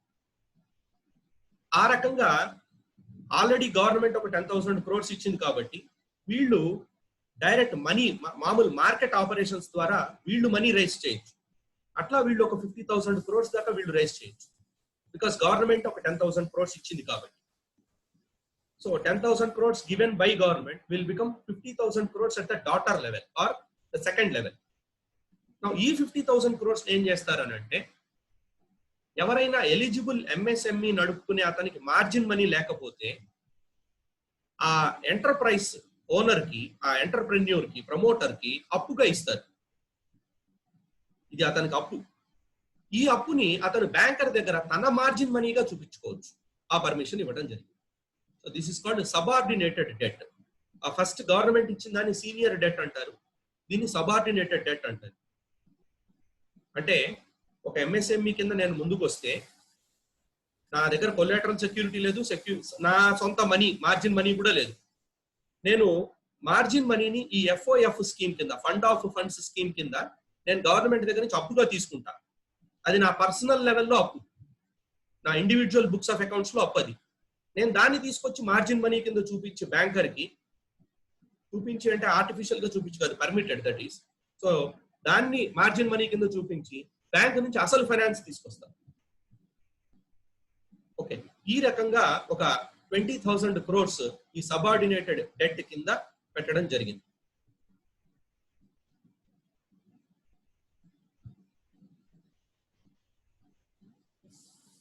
Sorry, 50,000 crores. 50,000 crores దీన్ని సబార్డినేటెడ్ డెట్ కింద పెట్టడం జరిగింది, ఫండ్ ఆఫ్ ఫండ్ కింద. దెన్ ఒక 20,000 crores ని సబార్డినేటెడ్ డెట్ కింద ఇన్వెస్ట్ చేయడం జరిగింది. అంటే మంచి క్రెడిట్ రేటింగ్ ఉన్న వాళ్ళకి లిక్విడిటీ ఫెసిలిటీ కింద 50,000 crore ఫండ్, ఒకపాటి క్రెడిట్ ఫెసిలిటీ లేని వాళ్ళకి మార్జిన్ మనీ కింద హెల్ప్ అవ్వడానికి ఒక 20,000 crores. అంటే మొత్తం మీద 3 lakh crores ఏమో కొలాటరల్ సెక్యూరిటీ లేకుండా ఇచ్చే లోన్ కింద, ఒక 20,000 క్రెడిట్ రేటింగ్ లేకుండా బాగా పెర్ఫార్మ్ చేయని ఎంఎస్ఎంఈకి మార్జిన్ మనీ సపోర్ట్ కింద, ఒక 50,000 ఏమో రీఫైనాన్స్ అని అంటాం. అంటే ఫండ్ ఆఫ్ ఫండ్, ఇందా చెప్పిన mother fund and daughter fund structure లో ఆ రకంగా మొత్తం మీద. ఇక్కడ మనం ఒకటి గమనించాల్సింది ఏంటి అని అంటే, వీటన్నీ కూడా ఇవి ఫ్రీగా, ఉచితంగా, డైరెక్ట్ గా రిలీఫ్ ప్యాకేజ్ కింద ఇచ్చేవి కావు. ఇవన్నీ లిక్విడిటీ అడ్జస్ట్మెంట్స్. అంటే ఆల్రెడీ మార్కెట్ లో ఉన్న మనీని ప్రాపర్ గా ఛానలైజ్ చేయటం. మనీ ఎక్కడైతే బ్యాంకర్ దగ్గర, ఫైనాన్షియల్ ఇన్స్టిట్యూషన్స్ దగ్గర ఉన్నదో అక్కడి నుంచి ఎవరి దగ్గర అయితే ఉత్పాదకత ఉన్నదో, ప్రొడక్టివిటీ ఉందో, ప్రొడక్షన్ ఉందో వాళ్ళ దగ్గర ఛానలైజ్ చేయడం వల్ల వాళ్ళ దగ్గరికి మనీస్ వెళ్తాయి. వాళ్ళు వాళ్ళ బిజినెస్ చేసి ఇది రీపే చేయాలి. అండ్ ఆల్ ఆఫ్ దిస్, ఈ మొత్తంలో ఈ 3 లక్షలు కానీ, 20,000 కానీ, 50,000 కానీ, మొత్తం కలిపి 3,70,000 కోట్లు ఏదైతే ఉందో, ఈ 3,70,000 crores it is all debt. It has to be repaid with interest. అది ఒకటి. అండ్ ఆల్ ఆఫ్ దిస్ ఇవ్వవలసింది బ్యాంకరే. అంటే banker description, commercial banks or NBFCs ఎవరైతే ఉన్నారో వాళ్ళు మళ్ళా ఈ ఎంఎస్ఎంఈ వాళ్ళు పెట్టిన అప్లికేషన్ ని స్క్రీన్ చేస్తారు. దాంట్లో అన్ని ప్రాపర్ గా ఉన్నాయా లేవా, అవుట్ స్టాండింగ్ ఉందా లేదా, అసలు బిజినెస్ వైబులా కాదా అనే నిర్ణయం ఉన్నది. And they have a right to say yes or no. ఆ 3 lakh crores కి మాత్రం అవుట్ స్టాండింగ్ మీద 20% automatic. SBI, bank of Baroda ఇలాంటి వాళ్ళు మొన్న ఆడిట్ చేస్తున్నప్పుడు చూసాం, వాళ్ళు 10 or 15% డిక్లేర్ చేసి ఉన్నారు ఆల్రెడీ. సో 10 or 15% డిక్లేర్ చేసిన వాళ్ళు ఆ బ్యాలెన్స్ 10 or 5% ని they have to give now under this scheme. So ఇవి లిక్విడిటీ మెజర్స్ కింద ఉన్నాయి. వీటికి ఇది వరకు ఎంఎస్ఎంఈ కింద అవ్వకపోయినా నెక్స్ట్ పెద్ద మార్పు, అందరం డిస్కస్ చేయవలసిన పెద్ద మార్పు ఏంటంటే, MSME definition was changed. MSME అంటే ఏంటి అనే డెఫినిషన్ ని చేంజ్ చేయడం జరిగింది. ఎంఎస్ఎంఈ డెఫినిషన్ చేంజ్ లో ఇది వరకు manufacturing and service enterprise, so production చేసి మ్యానుఫ్యాక్చర్ చేసే ఎంటిటీస్ కి ఒక డెఫినేషన్, సర్వీస్ లో ఉన్న అంటే లాయర్, డాక్టర్, చార్టెడ్ అకౌంటెంట్ అవ్వచ్చు, ఆర్ ఇంకొక జాబ్ వర్కర్ అవ్వచ్చు, ఇంకొకటి అవ్వచ్చు, వీళ్ళందరికీ వేరే డెఫినేషన్ ఉన్నది. నౌ ఇద్దరి డెఫినేషన్స్ ని ఒకటి చేశారు. అండ్ ఆ లిమిట్ ని చాలా వరకు ఎన్హాన్స్ చేశారు. ఇది వరకు ఇన్వెస్ట్మెంట్ 25 lakhs ఉంటే మైక్రో అంటే సన్నకారు, చిన్న పరిశ్రమ అనడానికి, ఇప్పుడు ఆ 25 lakhs ని 1 crore దాకా పెంచడం జరిగింది. అంటే 1 crore దాకా ఇన్వెస్ట్మెంట్ ఉన్నప్పటికీ అది మైక్రో ఎంటర్ప్రైజే అవుతుంది. So up to 1 crore of investment and turn over less than 5 crores. So investment 1 crore, turn over 5 crores. ఈ 2 లిమిట్స్ కి లోపల ఉన్నదాన్ని మైక్రో అని, అలానే 10 crore investment, 50 crore turn over లోపల ఉన్న వాటిని స్మాల్ అని, 20 crore కన్నా తక్కువ ఇన్వెస్ట్మెంట్, 100 crore కన్నా తక్కువ టర్న్ ఓవర్ ఉన్న వాటిని మీడియం అని. So micro, small and medium ఇక్కడ డెఫినిషన్స్ ని చాలా, లిమిట్స్ ని చాలా పెంచారు. అంటే ఆల్మోస్ట్ లైక్ యావరేజ్ గా మనం 25 lakh కేటగిరీ చూస్తే 4 times పెరిగింది, మీడియం లో చూస్తే 2 times పెరిగింది లిమిట్. సో లిమిట్ 2 times పెరగడం వల్ల ఇది వరకు ఎంఎస్ఎంఈ అయిన వాళ్ళు నెంబర్ డబుల్ అయిపోయింది. అంటే ఆ స్కీమ్ లోకి ఎలిజిబిలిటీలోకి వచ్చే వాళ్ళు రెట్టింపైన, అది ఒక అడ్వాంటేజ్. రెండోది సర్వీసెస్ కి చాలా తక్కువ లిమిట్ ఉండేది. ఇప్పుడు సర్వీసెస్ కి అయితే ఇది వరకు ఇంత లిమిట్స్ కూడా లేవు. ఇన్వెస్ట్మెంట్ 10 lakhs మైక్రో అవ్వాలి అంటే, అలానే ఇన్వెస్ట్మెంట్ 5 crores. నా సర్వీసెస్ ని కూడా గూడ్స్ తో సమానంగా, మ్యానుఫ్యాక్చరింగ్ తో సమానంగా ఎంఎస్ఎంఈ డెఫినేషన్ లోకి తేవటం వల్ల number of people eligible to be identified as MSME చాలా మ్యానిఫోల్డ్ పెరిగాయి. సర్వీసెస్ లో అయితే దాదాపు 4 times అవుతారు ఎంఎస్ఎంఈ నెంబర్. గూడ్స్ మ్యానుఫ్యాక్చరింగ్ లో అయితే దాదాపుగా 2 to 2.5 times number of MSMEs in the country పెరుగుతారు. అంటే ఈ కొలాటరల్ ఫ్రీ లోన్ లోకి వచ్చే నెంబర్ పెరిగింది. వాళ్ళందరికీ ఇది వరకు ఉన్న 2 కోట్ల రూపాయలు కొలాటరల్ లేకుండా లోన్ తీసుకోవడం అనే ఫెసిలిటీ వీళ్ళందరికీ కూడా ఈ కొత్త డెఫినిషన్ ఎంఎస్ఎంఈస్ కి వస్తుంది. ఇది కాక ఆత్మ నిర్భర్ స్కీమ్ లో ఏర్పాటు చేసిన 3 లక్షల కోట్ల అమౌంట్ ఏదైతే ఉందో, 3 లక్షల కోట్ల రూపాయల అడిషనల్ ఫండింగ్ ఏదైతే ఉందో, ఆటోమేటిక్ క్రెడిట్ స్టాండ్ బై కింద automatic credit of 4 year moratorium ఉందో, దట్ ఈస్ ఆల్సో అవైలబుల్. అయితే ఇక్కడ లోన్ ఉన్నది ఇచ్చారు అని అక్కడ పర్మిట్ చేసినంత మాత్రాన బ్యాంకర్స్ యాజ్ ఇట్ ఈస్ గా ఈ subordinated debt fund of fund schemes లోనో ముందుకు పోదు. అక్కడ కూడా ఎలిజిబుల్ ఎంఎస్ఎంఈ అవ్వాలి, వాళ్ళకున్న అదర్ కండిషన్స్ ని సాటిస్ఫై చేయాలి. సో ఇవి ఎంఎస్ఎంఈకి సంబంధించిన స్కీమ్స్. నెక్స్ట్ మిగిలినవి కొన్ని హై ఎండ్ లో కొన్ని మానిటరీ పాలసీ కండిషన్స్ అని చెప్పి అంటాము.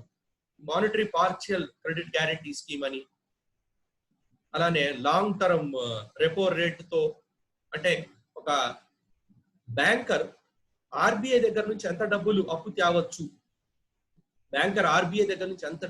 తేవచ్చు, అనే లిమిట్స్ ని పెంచడం జరిగింది.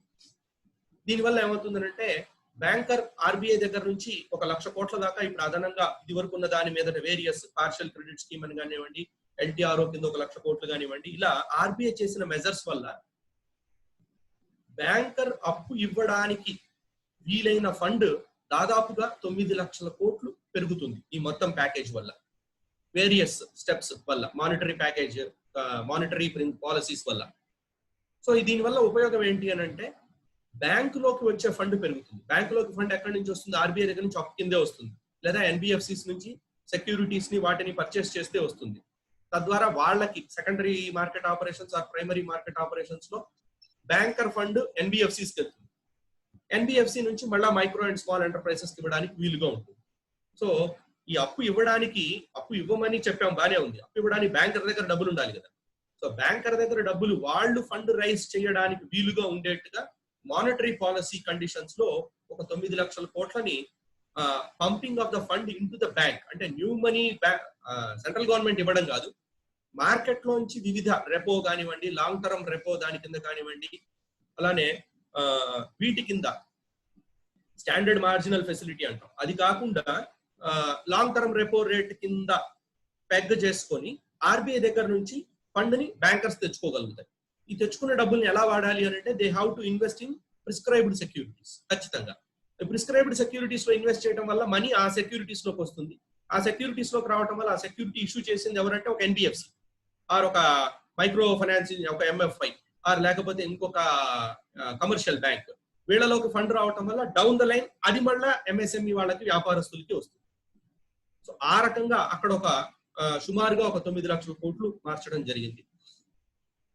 ఇవేవి కాకుండా డైరెక్ట్ వెల్ఫేర్ మెజర్స్ అని అంటే లోన్ ఇస్తాము లేకపోతే లిక్విడిటీ ఇస్తామని కాకుండా డైరెక్ట్ గా డిస్ట్రిబ్యూషన్ ఆఫ్ ద ఫండ్, అది ప్రధాన మంత్రి గరీబ్ కళ్యాణ్ ప్యాకేజ్, పిఎంజీకే పిఎంజికేపీ.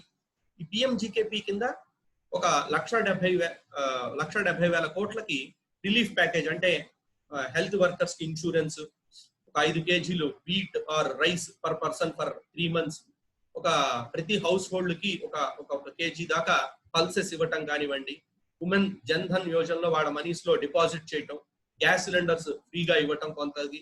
అలానే నారేగా అనే దాని కింద ఏంటంటే ఎంప్లాయ్మెంట్ గ్యారంటీ, అది అంటే పల్లెటూళ్ళలో or minimum 100 days of work ని గ్యారంటీ చేస్తుంది అని ఆ స్కీమ్ యొక్క ఉద్దేశం. దానిలో ఉన్న రోజువారీ అమౌంట్ ని 182 రూపీస్ నుంచి సమ్వేర్ 200 రూపీస్, 202 అనుకుంటా, 202 దాకా దాన్ని ఇంక్రీజ్ చేశారు నరేగా కింద. ఇవన్నీ ఏంటంటే డైరెక్ట్ గా గవర్నమెంట్ ఫండ్ ట్రాన్స్ఫర్ తో సమానం, రిలీఫ్ మెజర్ తో సమానం. అక్కడ ఒక 1,70,000 రూపీస్ దాకా. ఇక ఫెడరల్ వ్యవస్థ అంటే central government versus state government issues, ఆ స్టేట్ గవర్నమెంట్ యొక్క ఫండ్ రైజ్ చేయటంలో టెంపరరీ డెఫిసిట్ ని మీట్ అవడానికి స్టేట్ గవర్నమెంట్స్ దగ్గర వాళ్ళు ఆర్బీఐ దగ్గర నుంచి అత్యవసర పరిస్థితుల్లో అప్పు చేయొచ్చు. దీన్ని వేస్ అండ్ మీన్స్ అడ్వాన్స్ అని అంటారు. ఈ వేస్ అండ్ మీన్స్ అడ్వాన్స్ ఎంత తీసుకోవచ్చు అనేది ఆ రాష్ట్ర ప్రభుత్వం యొక్క ఆదాయం మీద, ఆ రాష్ట్ర ప్రభుత్వం యొక్క అప్పుల మీద ఆధారపడి ఒక సర్టన్ పర్సంటేజ్ ఉంది.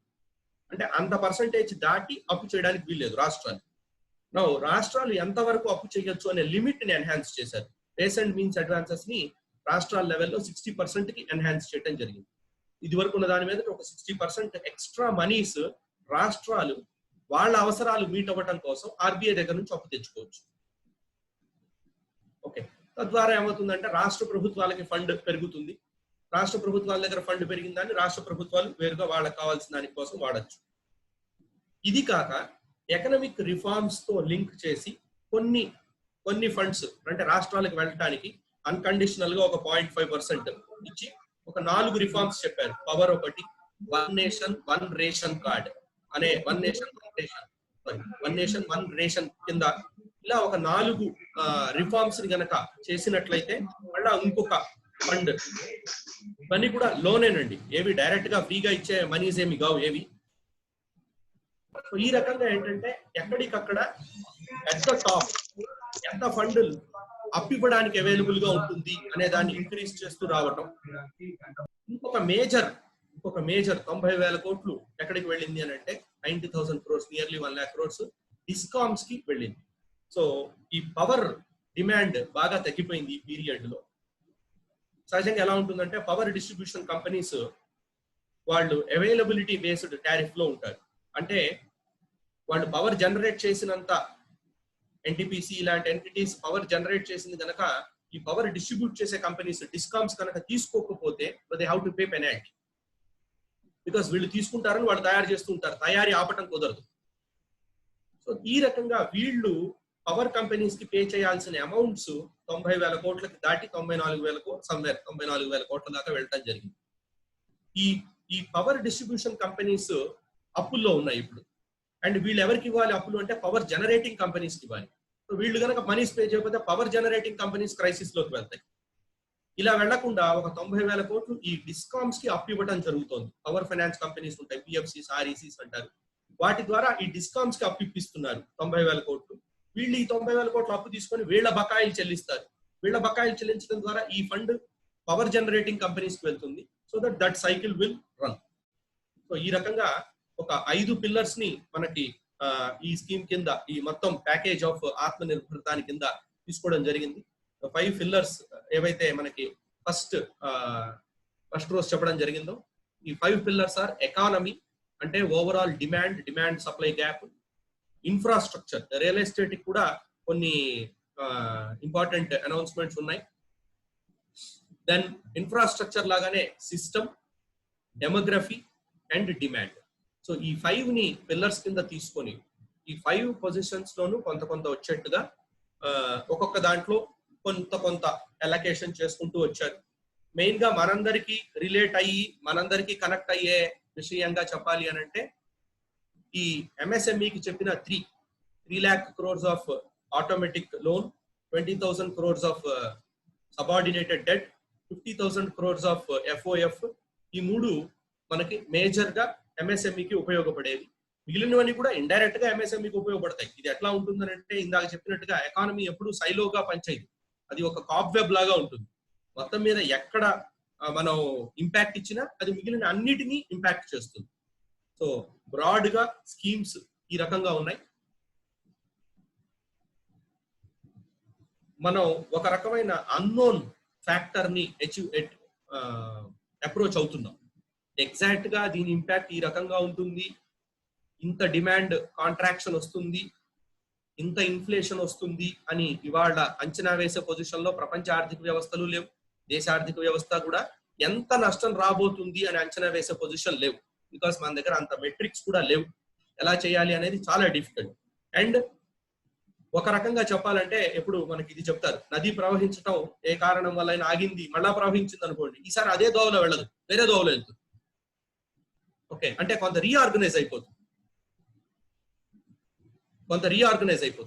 ఆ రకంగా సోషల్ ప్యాటర్న్స్, ఎంత వర్క్ ఫ్రమ్ హోమ్ అవుతుంది, ఎంత ఆన్లైన్ అయిపోతుంది, ఎంత గిగ్ ఎకానమీ అవుతుంది, ఏ రకంగా ఈ టెక్నాలజికల్ రెవల్యూషన్ ఎంత టేక్ ఓవర్ చేస్తుంది, వీటి వల్ల రిక్వైర్మెంట్స్ ఎంత ఉంటాయి అనేవి మనం వేచి చూడాలి.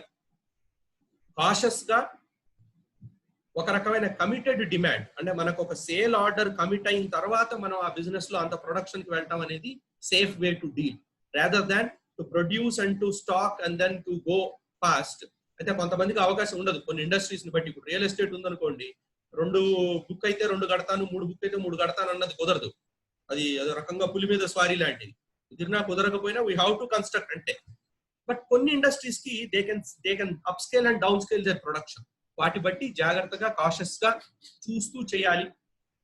ఈ ప్యాకేజ్ కింద ఉన్నవి కూడా లోన్సే కాబట్టి అవేవో రిలీఫ్ కింద ఇచ్చినవి కావు కాబట్టి ఆ లోన్ కూడా జుడిషియస్ గా వాడాలి. So in the given time I don't know how much I have discussed at least కొన్ని థాట్ ప్రాసెసెస్ డిమాండ్ డిస్కవరీ యొక్క ప్రాధాన్యత అవి మీ ముందు ఉంచడం జరిగింది. With this I hand over the discussion to the chair. Sir, Murthy garu. Dear Sir Murthy garu. నమస్తే. Thank you very much Prasad గారు. మీరు చాలా ఎలాబొరేట్ గా రైట్ ఫ్రమ్ ది బేసిక్ నుంచి చివరి దాకా మనతో చెప్పారు. I hope hour patterns have received very much interesting and intensive details of this economic policy package. So మేము మా వాళ్ళని కొంతమంది క్వశ్చన్స్ చేయడానికి అవకాశం ఉంటుందా ప్రసాద్ గారు? చెప్పండి. ఎవరన్నా మీరు ఏమన్నా ప్రశ్నలు ఏదలుచుకుంటే మీకు మీ పేరు ఎదుర్కొంటే రైట్ సైడ్ హ్యాండ్ రైజ్ చేయొచ్చు. Few questions will ask the speaker, then will go. మీ పేరు వైపున మీకు రైట్ సైడ్ నా మీరు నొక్కితే హ్యాండ్ రైజ్ అవుతుందండి. రైజ్ చేస్తే మీరు you can start your question. Unmute చేస్తాం తర్వాత.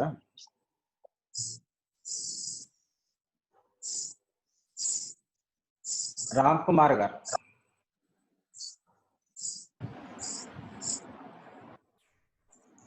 Very good afternoon sir. Ram Kumar గారా? 1 minute సార్. సార్ మిగతా వాళ్ళు ఆన్ చేయకండి sir.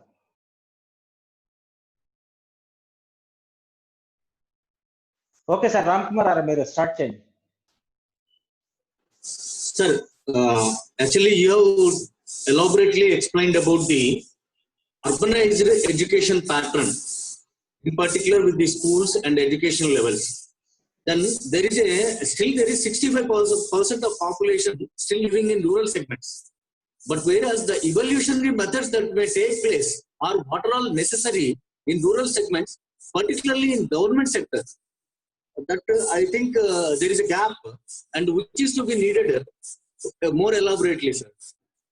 Can you please explain how the evolution may take place, or what are all ఈ మేధో మధురం అనేటటువంటిది దానిలో ఏ రకంగా చేస్తే బాగుంటుంది అనే సజెషన్స్ కూడా ఇస్తే అది that will be more useful.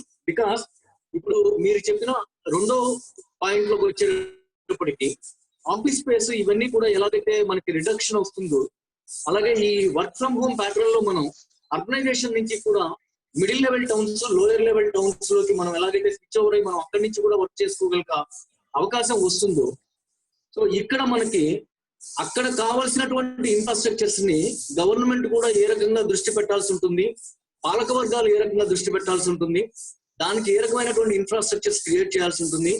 ఇది కూడా కొంచెం మనం డిస్కస్ చేసి మనం అడ్మినిస్ట్రేటివ్ పవర్స్ వాళ్ళకి కనుక మనం సజెషన్స్ ఇవ్వగలిగితే that will be more useful even for the government as well as the people who may involve in this particular field sir. This is what my question sir. Yes sir. Thank you sir. అది నేను school education గురించి ఎందుకు అంతసేపు discuss చేశానంటే sir, a middle class person కైనా మూడే విషయాలు important when it comes to civil structures. ఇప్పుడు బ్యాంక్ ఎంప్లాయీస్ కానివ్వండి, central government, state government employees కానివ్వండి, వీళ్ళందరూ కూడా ఫ్రీక్వెంట్ గా ట్రాన్స్ఫర్స్ కి గురవుతూ ఉంటారు. వీళ్ళు ఊరు మారినప్పుడల్లా వీళ్ళు ఆలోచించే విషయాలు మూడే మూడు: ఆఫీస్ ఎక్కడ, ఇల్లు ఎక్కడ, స్కూల్ ఎక్కడ. సో ఈయన ఆఫీస్ కి లేదా ఈమె ఇద్దరు ఆఫీస్ కి వెళ్తే, పిల్లలు స్కూల్కి వెళ్తే నైట్ అయ్యేసరికి అందరూ ఇంటికి రావడం. సో ఈ మూడు important driving pillars of the economy, ఈ మూడు సివిల్ స్ట్రక్చర్స్. ఆఫీస్ స్పేస్ లో కాంట్రాక్షన్ ఆఫ్ డిమాండ్ వచ్చిన తర్వాత కూడా అర్బన్ నే పట్టుకొని ఉంటారు. ఎందుకోసం అంటే పిల్లల్ని మార్చలేరని. ఎప్పుడైతే స్కూల్ ప్యాటర్న్ మారింది అనుకోండి, చాలా మూవ్మెంట్ వచ్చేస్తుంది. ఓకే, తర్వాత ఇప్పుడు ఈ స్కీమ్ లోనే ఇంకా ఎడ్యుకేషన్ కి సంబంధించి ఒక డిటిహెచ్, డైరెక్ట్ టు హోమ్, కొన్ని దూరదర్శన్ ఛానల్స్ లో క్లాస్ 1 to class 10 ప్రిస్క్రైబ్డ్ గా ఒక్కొక్క ఛానల్లో ఒక్కొక్క క్లాస్ కి సంబంధించినది కంటిన్యూస్ టెలికాస్ట్ కి పెట్టేశారు. అండ్ నేను అవన్నీ కూడా ఇంకా ఇన్నర్ డీటెయిల్స్ లోకి వెళ్ళలేదు. అలానే private operators, dish antenna operators, Airtel, idea, Vodafone, వీళ్ళ డిష్ ఆపరేటర్స్ ఎవరైతే ఉన్నారో మెయిన్ గా వీళ్ళవి కూడా కొంత ఎయిర్ స్పేస్, అంటే వాళ్ళ బ్రాడ్కాస్ట్ లో కొంత ఎయిర్ స్పేస్ ని రిజర్వ్ చేసి మ్యాండేటరీగా ఎడ్యుకేషన్ దానికి సంబంధించి పెట్టడం జరిగింది. అయితే ప్రభుత్వం నుంచి బ్రాడ్ గా కావాల్సింది ఒకటే, ఇన్ఫ్రాస్ట్రక్చర్, ఇంటర్నెట్, ఆండ్రాయిడ్ ఫోన్. ఒక స్మార్ట్ ఫోన్, ఒక ఇంటర్నెట్ ఉంటే చాలు. వాడు ఎక్కడున్నా, కుగ్రామంలో ఉన్నా, ఒక పెద్ద మహానగరంలో ఉన్నా ఒకటే ఇవాళ. సో ఇన్ఫ్రాస్ట్రక్చర్ బిల్డింగ్ ఒకటి గవర్నమెంట్ చేస్తే చాలు. రెండవది, గవర్నమెంట్ ఒక రకంగా చేసి ఛానల్స్ ద్వారా ఎడ్యుకేషన్ ని టెలికాస్ట్ చేయడం అనేది ఒకటైతే, అసలు private enterprise is more powerful. ఒకసారి ఆన్లైన్ ఎడ్యుకేషన్ అనేది పవర్ఫుల్ బిజినెస్ అని కనుక ఐడెంటిఫై అయింది అని అంటే, ఆల్రెడీ అయింది.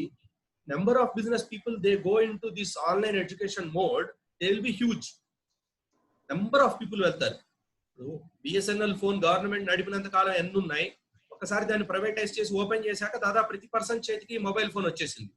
గవర్నమెంట్ ఎప్పుడు కూడా ఒక డైరెక్షన్ ని ఇచ్చే సంస్థలాగా ఉంటే చాలు, ప్రతిదీ గవర్నమెంట్ చేయాల్సిన అవసరం లేదు. సో ఇన్ఫ్రాస్ట్రక్చర్ ప్రాపర్ గా ప్రొవైడ్ చేస్తే చాలు. ఆ ఇన్ఫ్రాస్ట్రక్చర్ కూడా ఇవాళ ఎక్కువగానే ఉంది, రెడీగానే ఉంది. ఇవాళ దాదాపుగా వైఫై లేని పల్లెటూరు కూడా లేదు, బ్రాడ్బ్యాండ్ లేని పల్లెటూరు కూడా లేదు. నౌ ఇప్పుడు the business opportunity of that digital data అనే దాని బిజినెస్ చాలా పెరిగిపోతుంది. ఆటోమేటిక్ గా అది చాలా వరకు మార్పు వస్తుంది. అయితే ఏంటంటే ప్రైవేట్ ఎంటర్ప్రైజెస్ కొంతకాలం సబ్స్క్రిప్షన్ మోడ్ లో పర్ మంత్ ఇంత అనే ఫీజులు పెట్టచ్చు. పెట్టినా కూడా ఇవాళ అలా పెట్టినా డౌన్ ద లైన్ మార్పులు వచ్చేస్తాయి. ఎందుకోసం అంటే the free content in YouTube will increase. వాళ్ళకి ఆపరేషన్ కాస్ట్ చాలా తక్కువ. ఒకసారి రికార్డ్ చేశాక 100 people విన్నా, 1000 people విన్నా, సబ్స్క్రిప్షన్స్ పెరుగుతున్న కొద్దీ ద కాస్ట్ పర్ స్టూడెంట్ తగ్గిపోతూ ఉంటుంది. ఆల్మోస్ట్ ఇవాళ ఒక పిల్లవాడికి 5000, నా 10,000 రూపాయల ఫీజు అనే దశ ఉన్నా కానీ soon it will come down to 500, 200. Because ఇతను చేయకపోతే పక్కన వాడు తగ్గించేస్తాడు. సో దేర్ఫోర్ ఆ మార్కెట్ లో కరెక్షన్ ఆటోమేటిక్ గా వస్తుంది. So office space reduction, residence ఎక్కడైనా ఒకటే. ఇంకా చెప్పాలంటే పల్లెటూరులోనే సుఖం. ఆఫీస్ అండ్ స్కూల్ ఈ రెండు ప్రాపర్ గా ఎన్షూర్ అయినాయి అంటే the pattern of social living, the extent of urbanisation and ruralisation there will be huge impact. And దీనికి అనుగుణంగా ఇందాక చెప్పినట్టుగా అన్ని ఉంటాయి. గవర్నమెంట్ ఇప్పుడు ఆ స్కీమ్ లోనే ఈ ఎడ్యుకేషన్ ఆన్లైన్ చేయడానికి కూడా కొంత ఫండ్ అలొకేషన్ ఉంది సార్.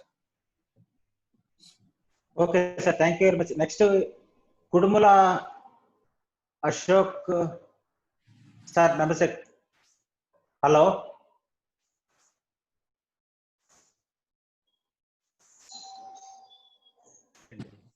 రైట్, వినపడతా ఉందా? ఓకే సార్, వినపడుతుందా? సో మొట్టమొదట సార్ నేను doctor Ashok Rao, professor of chemistry, retired principal, Andhra Pradesh Prajna Pravah సంయోజక్. Okay sir, thank you very much.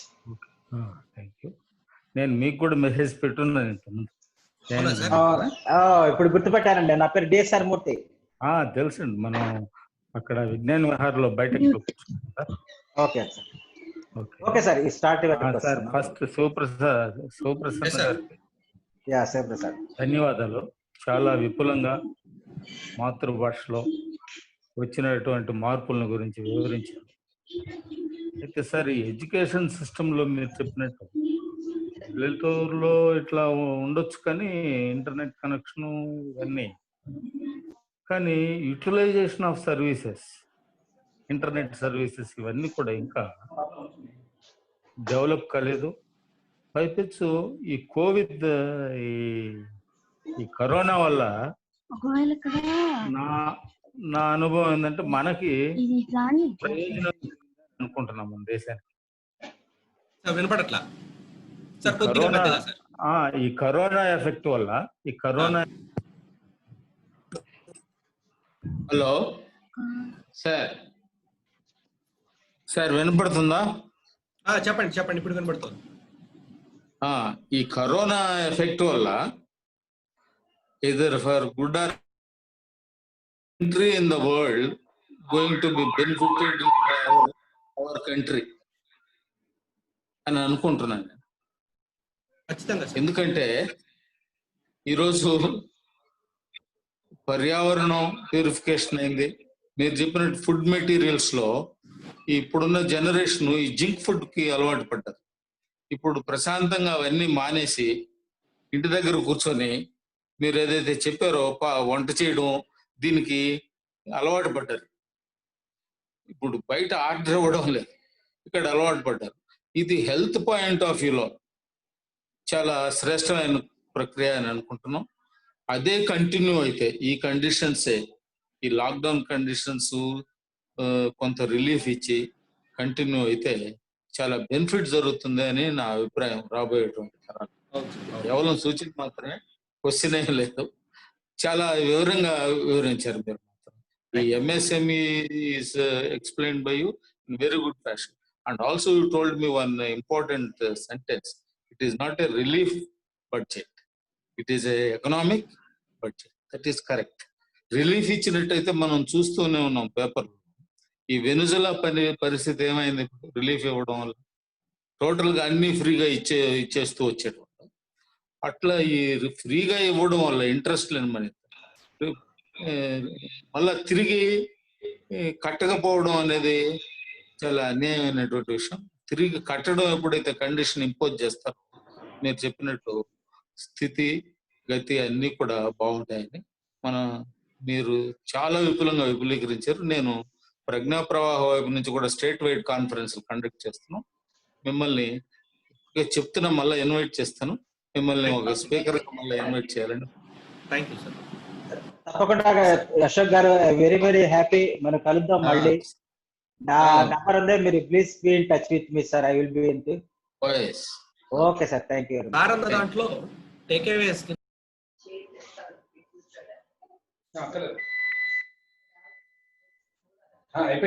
Tropical, ఇక్కడ వైరస్ స్ప్రెడ్ కానీ ఇంకోటి కానీ మిగిలిన దాంతో పోలిస్తే మన ట్రాపికల్ అండ్ అట్మాస్ఫియర్ అవ్వటం ఒకటి. రెండోది డెమోగ్రఫిక్ డివిడెండ్. మనం ఎంతమంది, మన విస్తృతమైన దాని వల్ల వచ్చే advantages and quality of the skill పరంగా ఆలోచిస్తే కూడా Indians are more skillful than the world average. We are less organized but more skillful. So ఈ స్కిల్ అనేది కూడా ఒక రకంగా ఇంటర్నేషనల్ గా బార్డర్స్, ఇది కరోనా వల్ల ఎక్కువ గ్లోబలైజేషన్ అయిందా, ఎక్కువ లోకలైజేషన్ అయిందా అంటే చెప్పలేని పరిస్థితి. ఎక్కడ లోకలైజ్ అవ్వాలో అక్కడ లోకలైజ్ అయింది, ఎక్కడ గ్లోబలైజ్ అవ్వాలో అక్కడ గ్లోబలైజ్ అయిపోతుంది.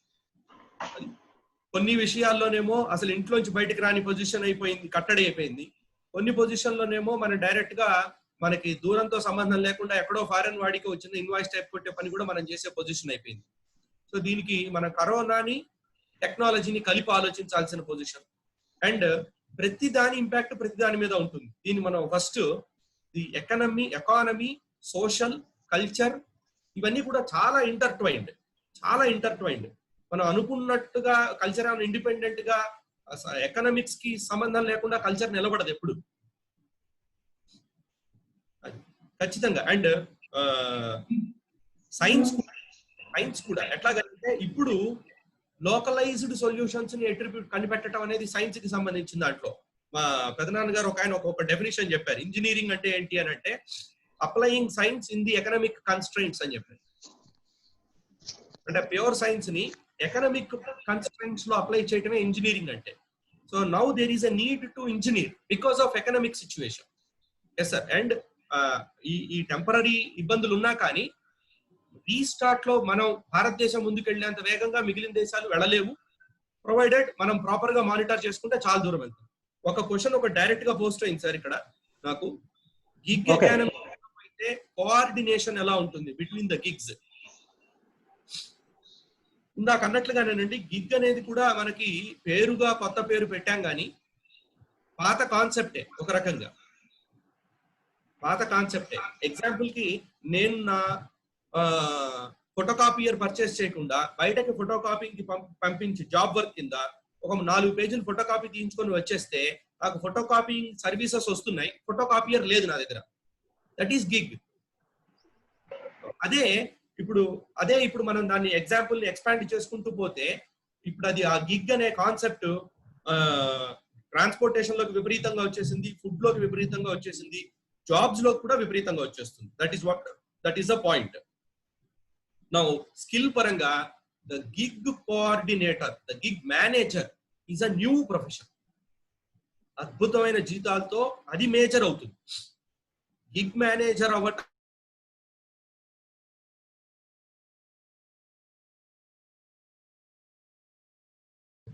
నేను ఆడిట్ చేయను, నేను మొత్తం డేటాను తీసుకొని దాన్ని డేటాలో డ్యామేజ్ రాకుండా, కాన్ఫిడెన్షియాలిటీ పోకుండా దాన్ని ముక్కలు చేస్తాను, లేదా మార్క్ చేస్తాను. అంటే అక్కడ 100 ఉంటే 1000 ఉంటే 200 ఆ రకంగా కొన్నిటిని మారుస్తాను. మార్చి నేనేం చేస్తాను అంటే వర్క్